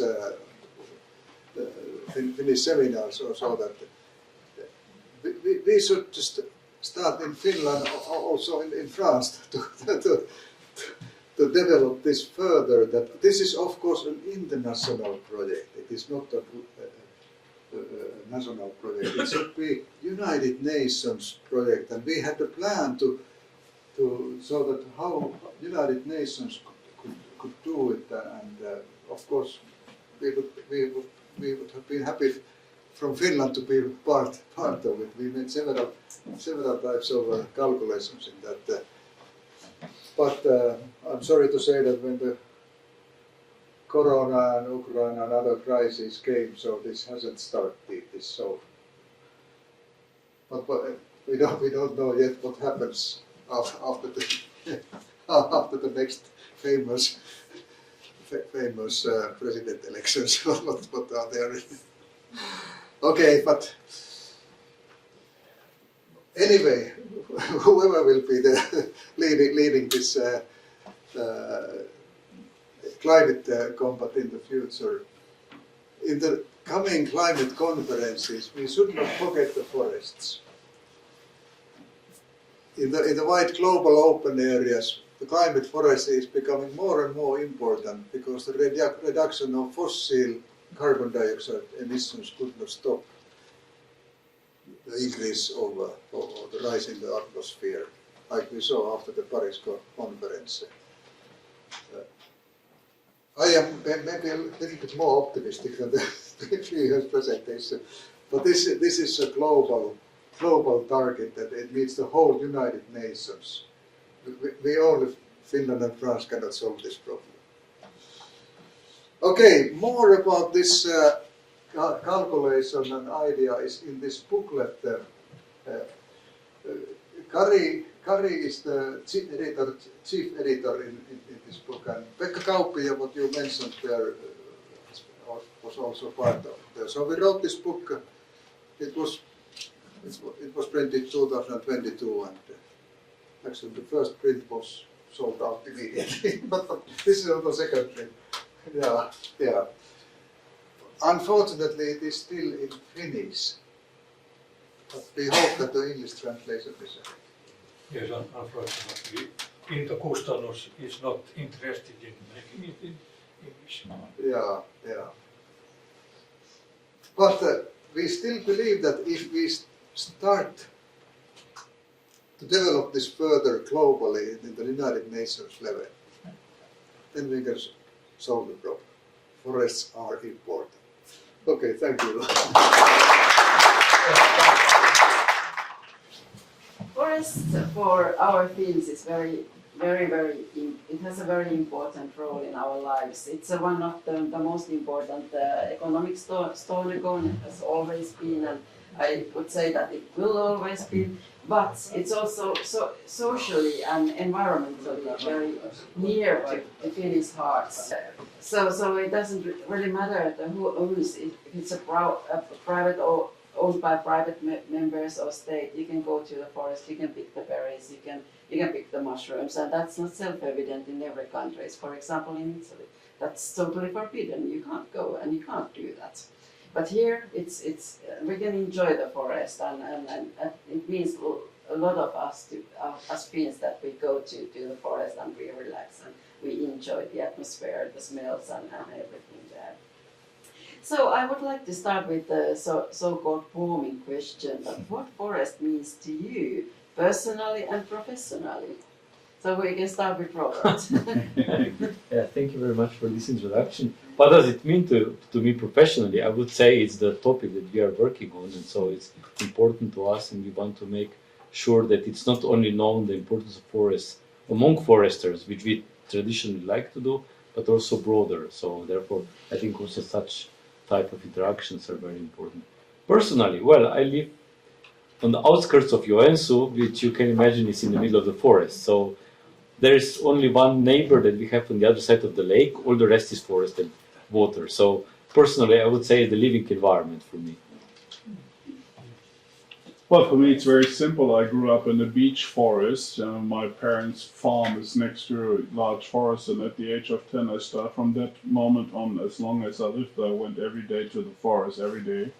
And so it was becoming quite natural to start becoming to study forestry, and I love to say that it's a beech forest, so I identify as a pure beech boy. So this is in my heart and in my soul, and I think it's also apart from this Finnish culture I inherited from my mum.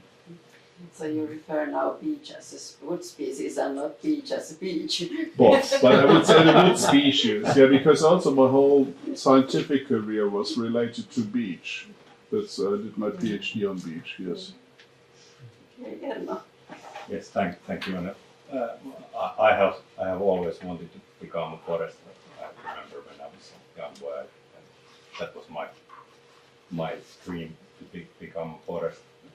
And I grow up with my grandparents on their farm. And nowadays I mainly, of course, it's part of it's a very essential part of my work, but in the leisure time I go for berry picking and mushroom picking and also occasionally, like tomorrow, I go for moose hunting. Lucky you. Sounds nice. Okay, now. So we have heard a lot of today about the multifunctional role of forest in general. There's different angles from the sustainability point of view. We have to think the economic sustainability, environmental sustainability, social sustainability and cultural one. And forest has a role in all of those. On the other hand, forest is under very, very changing situation now because the climate change has caused different type of implications to forest. There's droughts, there's strong winds, there's insects and everything, and all the forest.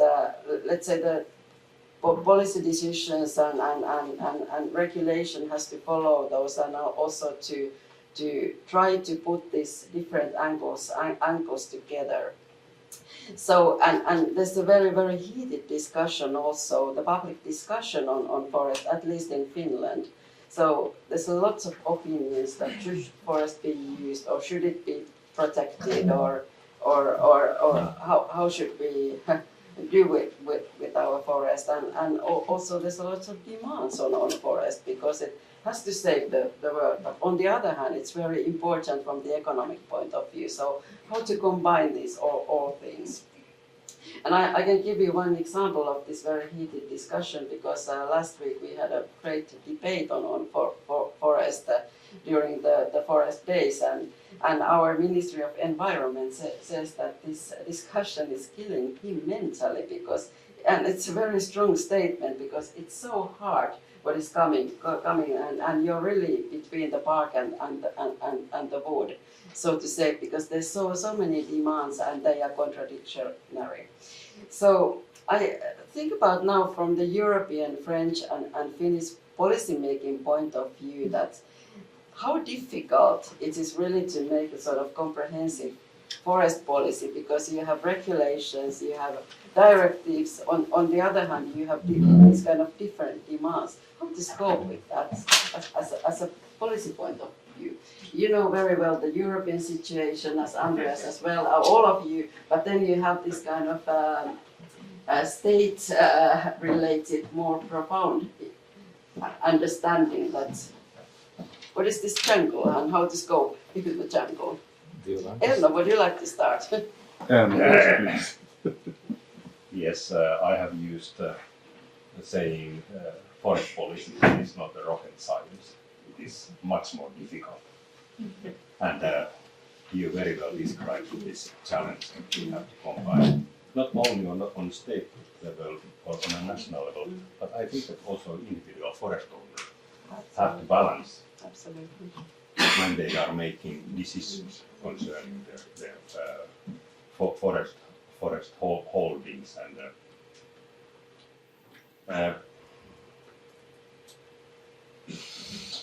the only option is that we must take as well as possible these different angles in consideration. And of course, there are and there have to be different opinions.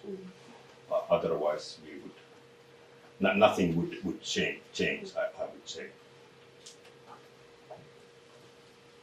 Andreas, would you continue with the French? Yeah, Maybe I think- also from the European. I think for both I could say actually the same. If I mirror the European level right now with, let's say, what I would say for the French level is we need to rethink and reorganize our value chain in forestry, or the forestry part of the value chain, because I think you cannot address all of these issues if we do not have this kind of like stratospheric coordination. You need a group of ambassadors from the sector who can discuss and coordinate. I mean, Aarne, I'm really proud to meet you today here and listen of this process that has led to Forest Europe.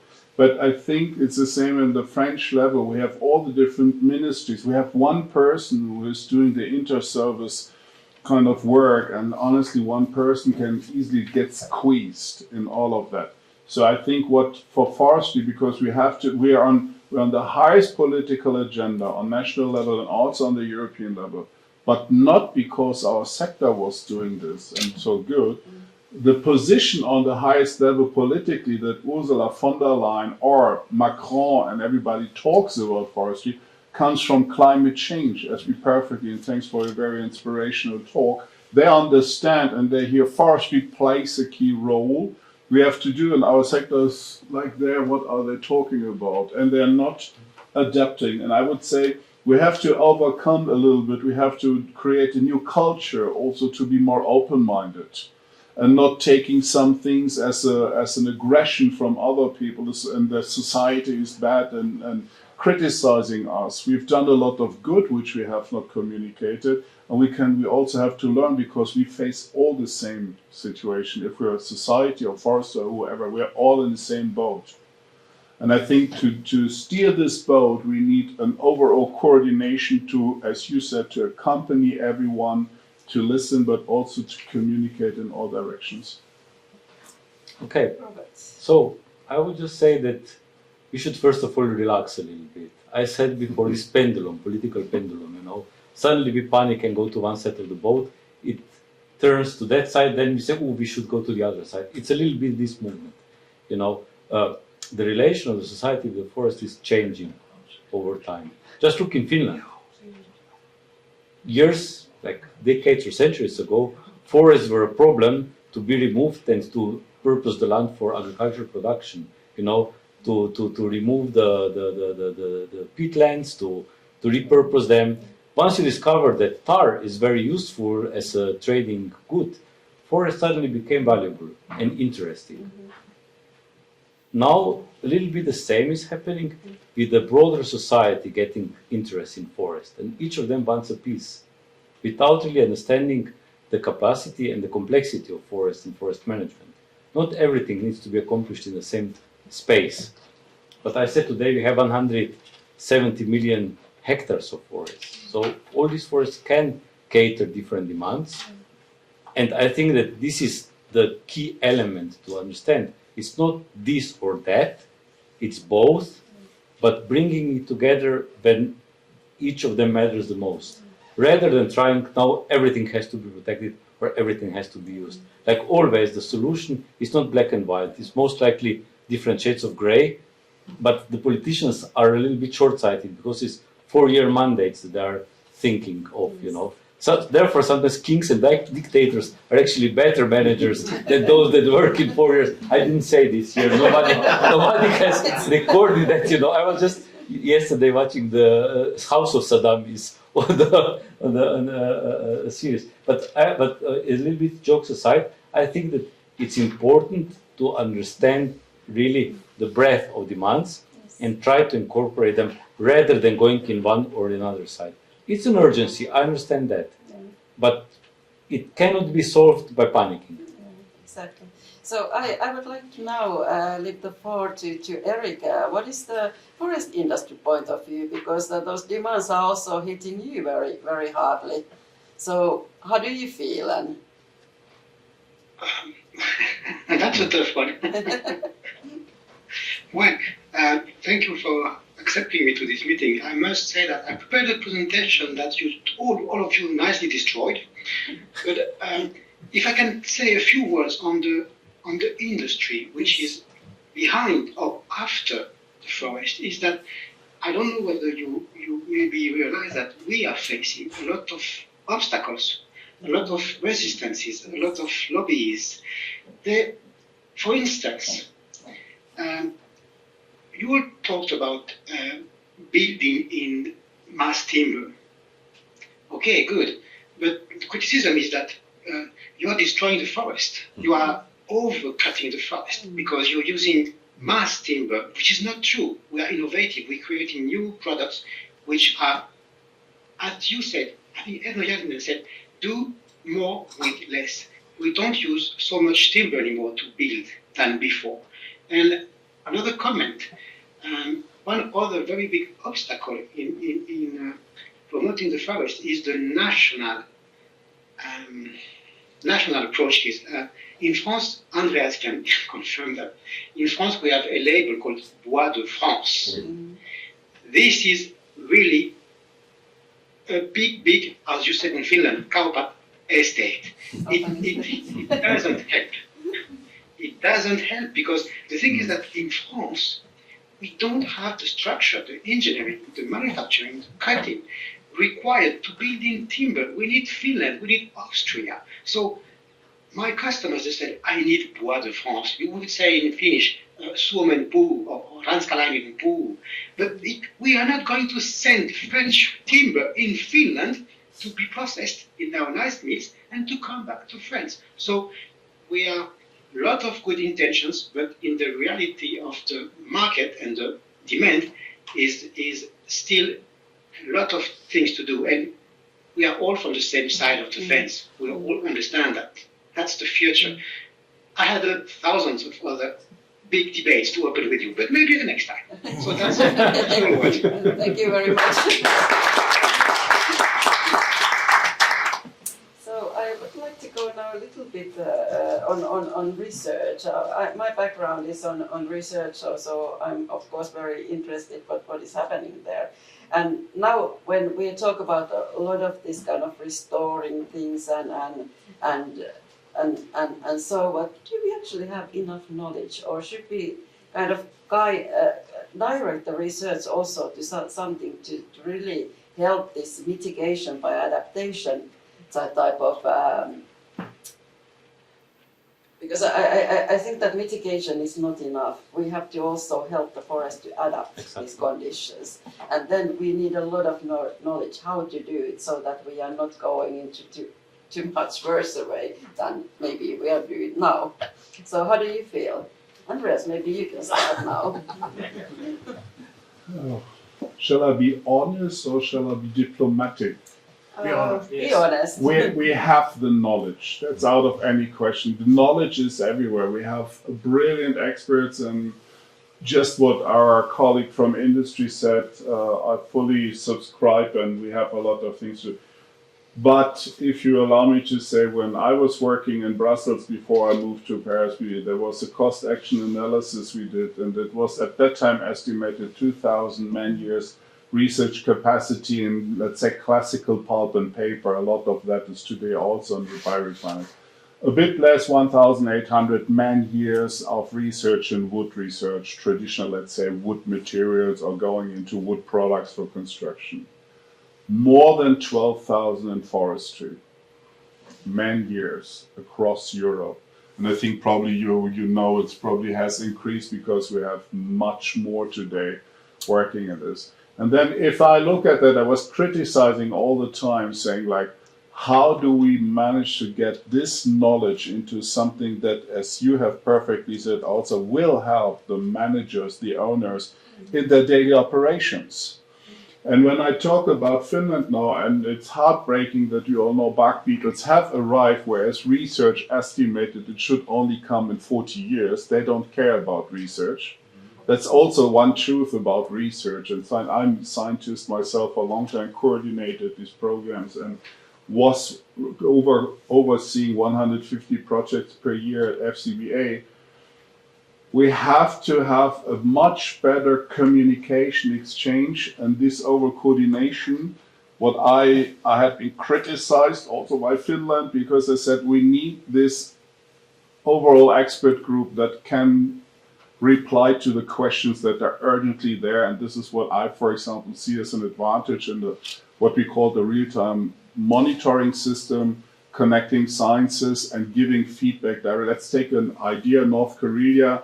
We know from weather forecasts there will be 3 weeks of a heat wave coming, that we can say put the traps out for bark beetles. This is all digitalized today. We can connect it, put the people out for fire observation, and to give these alerts and feed us back in what's happening, that we can have the right measures. I think, as you said and everybody said today, everything related to forest that's impacting us. We know right now 6 invasive species come to Europe every year and stay in forests. 6 every year as an average. Right now, we do not know if it will triple in 2-3 years' time. We do not know, but this is proven scientific now. And we do need to connect with those areas where they originally come from to understand what is their natural habitat, which are the antagonists. How do they actually? Why do they can have no effect, or they can have horrendous effects. So, from my point of view, also here I would call for let's stick together on the European scale, as Aarne showed already a best example for the political debate. But I think for the knowledge is there, but I would love to be able to immediately call a colleague somewhere in Italy and say, look, we have a problem here, what are you doing? And also when you want to adapt forest ecosystems, and here everybody can kill me also European-wide, I'm not ideological driven. I would be open also to test some wood species, tree species from other climate conditions around Europe to see how they will probably behave here in the forest, or if there could be an add-on. Don't look at me like this, I'm scared. Thank you. Well, I would partly agree with Andreas. We have a lot of technical knowledge, but the conditions are changing, not only in the environment, also in the society, that of course you always need new things. But we don't have is how to connect this knowledge to the impact. We are very often bound to the silos of research, that others in the society don't really see it as something useful for them. Like what Erno was also before saying, how do you connect the researcher with the forest owner who lives somewhere up in North Karelia, even though there is a lot of research going on there, it's not necessarily, and I live there, yes, that helps, it not necessarily connects to everyone. So impact-driven research, communicating, also what Andreas said before, communicating about what we know, what we don't know, being open, I think these are those things that researchers basically fail on many levels. Not everyone, I'm not saying, but generally they lack interest and motivation. Because unfortunately research today is measured by the number of PhDs you have, by the number of publications you have, but who cares?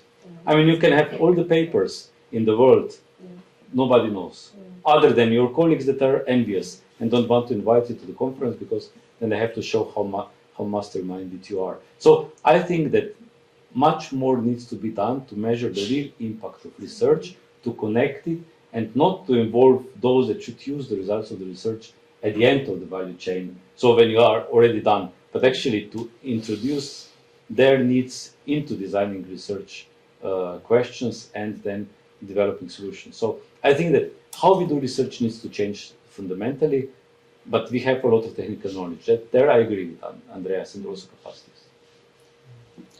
Good to know. I also agree with Andreas and Robert that we have a lot of scientific information. What in the forestry it is especially important that we have, because it is long-term activity, that we have experimental tests and time series in the long run. What is happening in the forest? What is happening in the forest resources? What is happening in the biodiversity, in the forest damages, etc. So it is utmost important to safeguard that we have this kind of research activities also in the future, like we have had in Finland this national forest inventory over 100 years. We know how the forest resources have developed, etc. And also the content of the national forest inventory is continuously developing.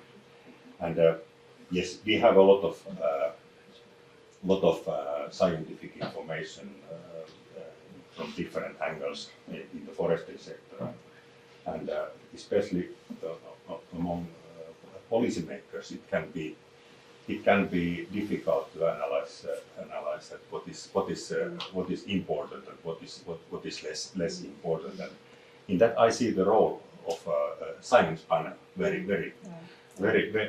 So we have Ministry of Agriculture and Forestry and Ministry of Economic Affairs and Employment established last year this science panel for forest-based bioeconomy, and it covers the whole value chain and produce different kind of policy recommendations, not only nationally but also for EU decision makers. So I see that very useful tool also in the future, and so far our experience from that panel is very positive. And make TikTok videos from those panels to other people. TikTok videos. Yeah. Okay. Because even you are in marriage, if you think about the thing, woman doesn't know. You have to say that loudly and to the forest owners, to the man who works in forest. Be visible. Yeah. Yeah. So we are a little bit over time, but I think that we can still take some 5 minutes or so. So because I would like to go. So we have a lot of scientific data, but to way how to integrate it into real actions, that's something which we really should improve now, because data we have, but then what to do with the data, that's another question. I would like to go to the bioeconomy. I know you already referred to this bioeconomy panel. So I think that we all agree that we should be less dependent on fossil materials and fossil energy, meaning oil. And bioeconomy is one way to do it. Of course, we can decrease the use of different materials and decrease the consumption, which is another way. But also we need bioeconomy, and forest bioeconomy is very important part there, because we are not competing with the edible. Like if you really go for the agricultural-based bioeconomy, you might compete with food and feed, which is not good in this world. So forests has a role. It's not that and within the new commission and new commission, bioeconomy is again they're quite high in the agenda, but forest seems to be rather invisible. So what can we do for that, and do you know the reasons behind that forest is not the number one there in the bioeconomy? And from that I would like to go to the innovations, because the new innovations plays a big role. I mean, even forest is a renewable material, but maybe it's not wise and necessary to replace everything what you can do with the fossils. So you have to decide and prioritize that what would be the most valuable products. And then I would like to give a question for you, that what would be the most hits, like a hit product what can come out of forest. So invisibility in EU agenda, innovations and the hit product. A little question. Erno, you can start. Thank you. Yes, and then we stop. Thank you. Yes. Time to finish. It is very important that we have practical products for everyday life, to show the potential of the forest-based bioeconomy, whatever they are, regarding packaging, clothing, bioenergy, textile, medical applications, whatever, nutrient ingredients, and so on. So, maybe on the EU level, there are of course multiple challenges to tackle. Not only the promotion of bioeconomy, we have to increase the competitive ability of the whole EU, not only in the forest-based bioeconomy, but in other sectors as well. security issues are important, and self-sufficiency, and autonomy in raw material procurement, to have less dependent on imported materials. So it is not easy task to solve, but like you said in the vision paper of the Commission's chairperson von der Leyen, forests were mentioned 3 times, from the forest fires point of view, from the climate change mitigation point of view, and from biodiversity point of view. And of course they are important, but in addition to that we need that economic aspects that comes from the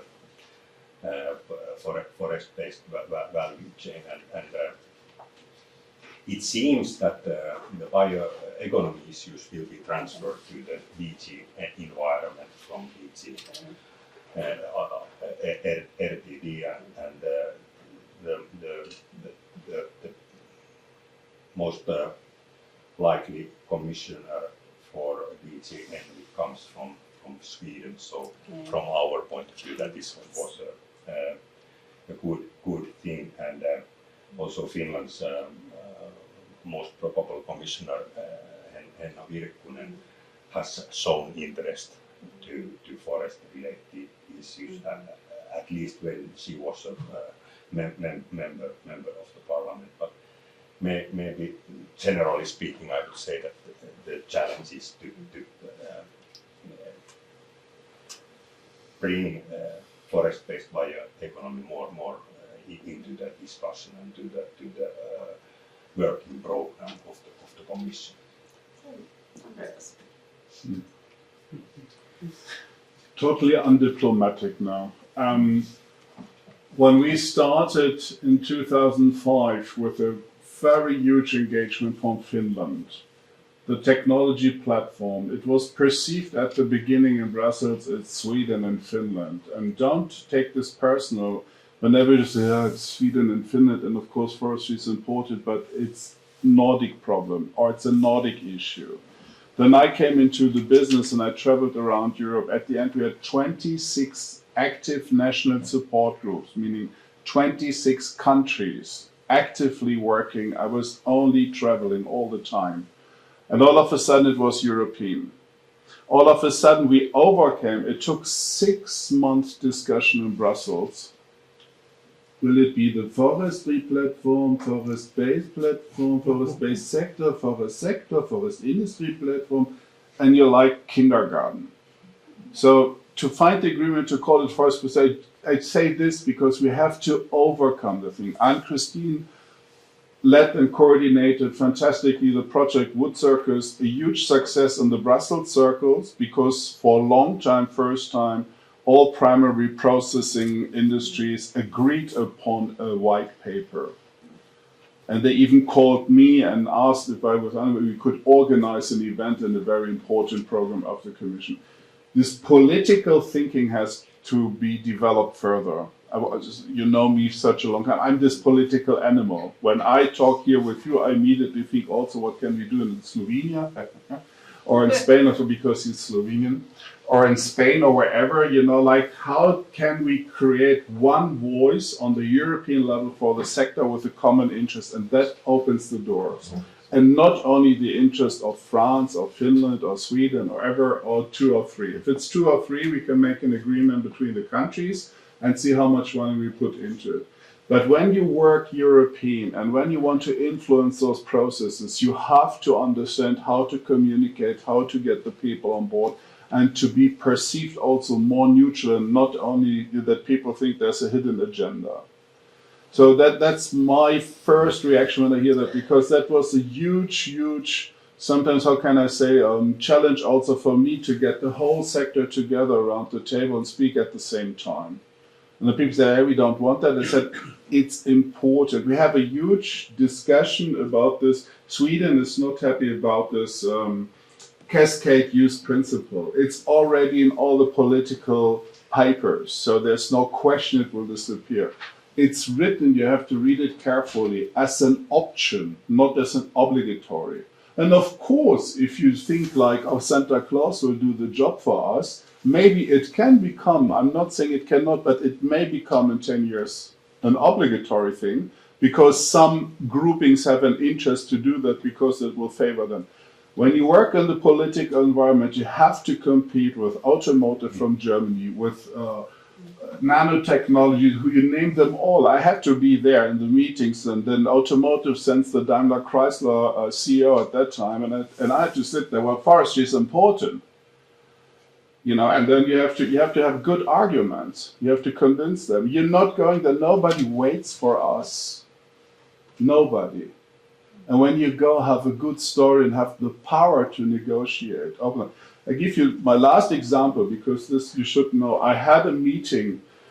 It was all the top levels of the commission, 34, 36 technology platforms at that from all different sectors. And everybody wanted 1 billion euros, 2 billion euros, because they are so important for Europe.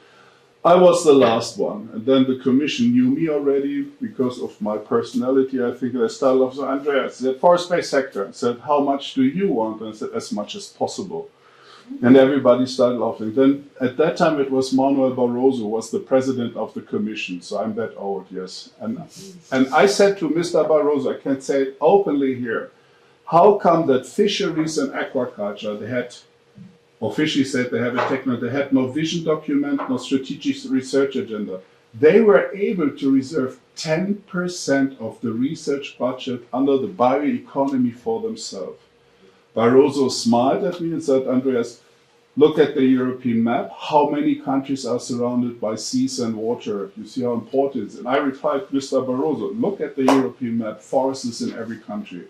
And you know what he said to me? He smiled and said, well said, but where are your people? Good. And now we turn to Yes. Robert. Yeah, well, there is not much more to add to this. It's the whole story.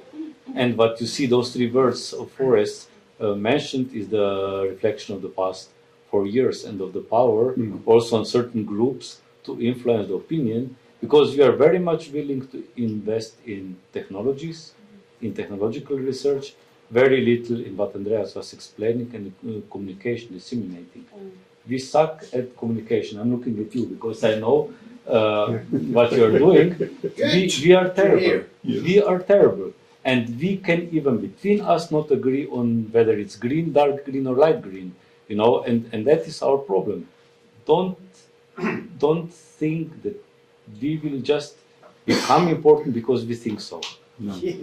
And if you think that others have a problem because they don't understand you, it's the other way around. You have a problem because you are not understood. Yes. So change your narrative and change your behavior. Bioeconomy should not be a marginal element. It should become part of the mainstream economy. And it should not be offered as an alternative. It should be offered as an integrative part of it. And forests are not only wood, they're also all the other things that we are providing and are currently considered as freebies, so to speak, you know. And I think we should start changing our narrative. In Finland, Sweden, approaching there, it's exactly what Andreas said. Okay, they don't know what they're talking about, you know. So it needs to be a consorted European approach. Can I just add to what you said? One sentence. Very shortly. Very short. Super. We have the forest. You said it's super, that everybody agrees. No, but said, we have the forestry strategy, we have the biodiversity strategy, we have the circular economy action plan, all different directorates in hand. All three are integrated. You can never look only at one and think that's enough. You have to read all of them, you have to look at the references, you have to look at the footnotes. Andreas, shortly. That's it. Look at the footnotes. So I think that I give you one more speech, final thoughts with 3 to 5 words. What is your message to forest people? Come to Brussels, meaning like, let's build something strong to be there for you in Brussels and with you in Brussels. Erno. Respect the forest owners' rights. Robert. make yourself heard. Very good. And thank you. What about you? Oh, We are done, no? well done. No. What would I say? Mitigate with adaptation. Okay. I think that we have to stop now because we are 25 minutes over our time, but this has been extremely interesting. So I would like to thank all our speakers, our panelists, Academic Agronomy Association for hosting us. I also would like to thank Institut Français for your contribution and help. Audience, and of course our French-Finnish Technological Scientific Association to start this initiative, and you audience that you came here and listened us, and I hope that you have also, this has also raised some new insights in your thinking, and forest is our future, and the fate of forest, I believe it will be good in the end of the day. So thank you very much, and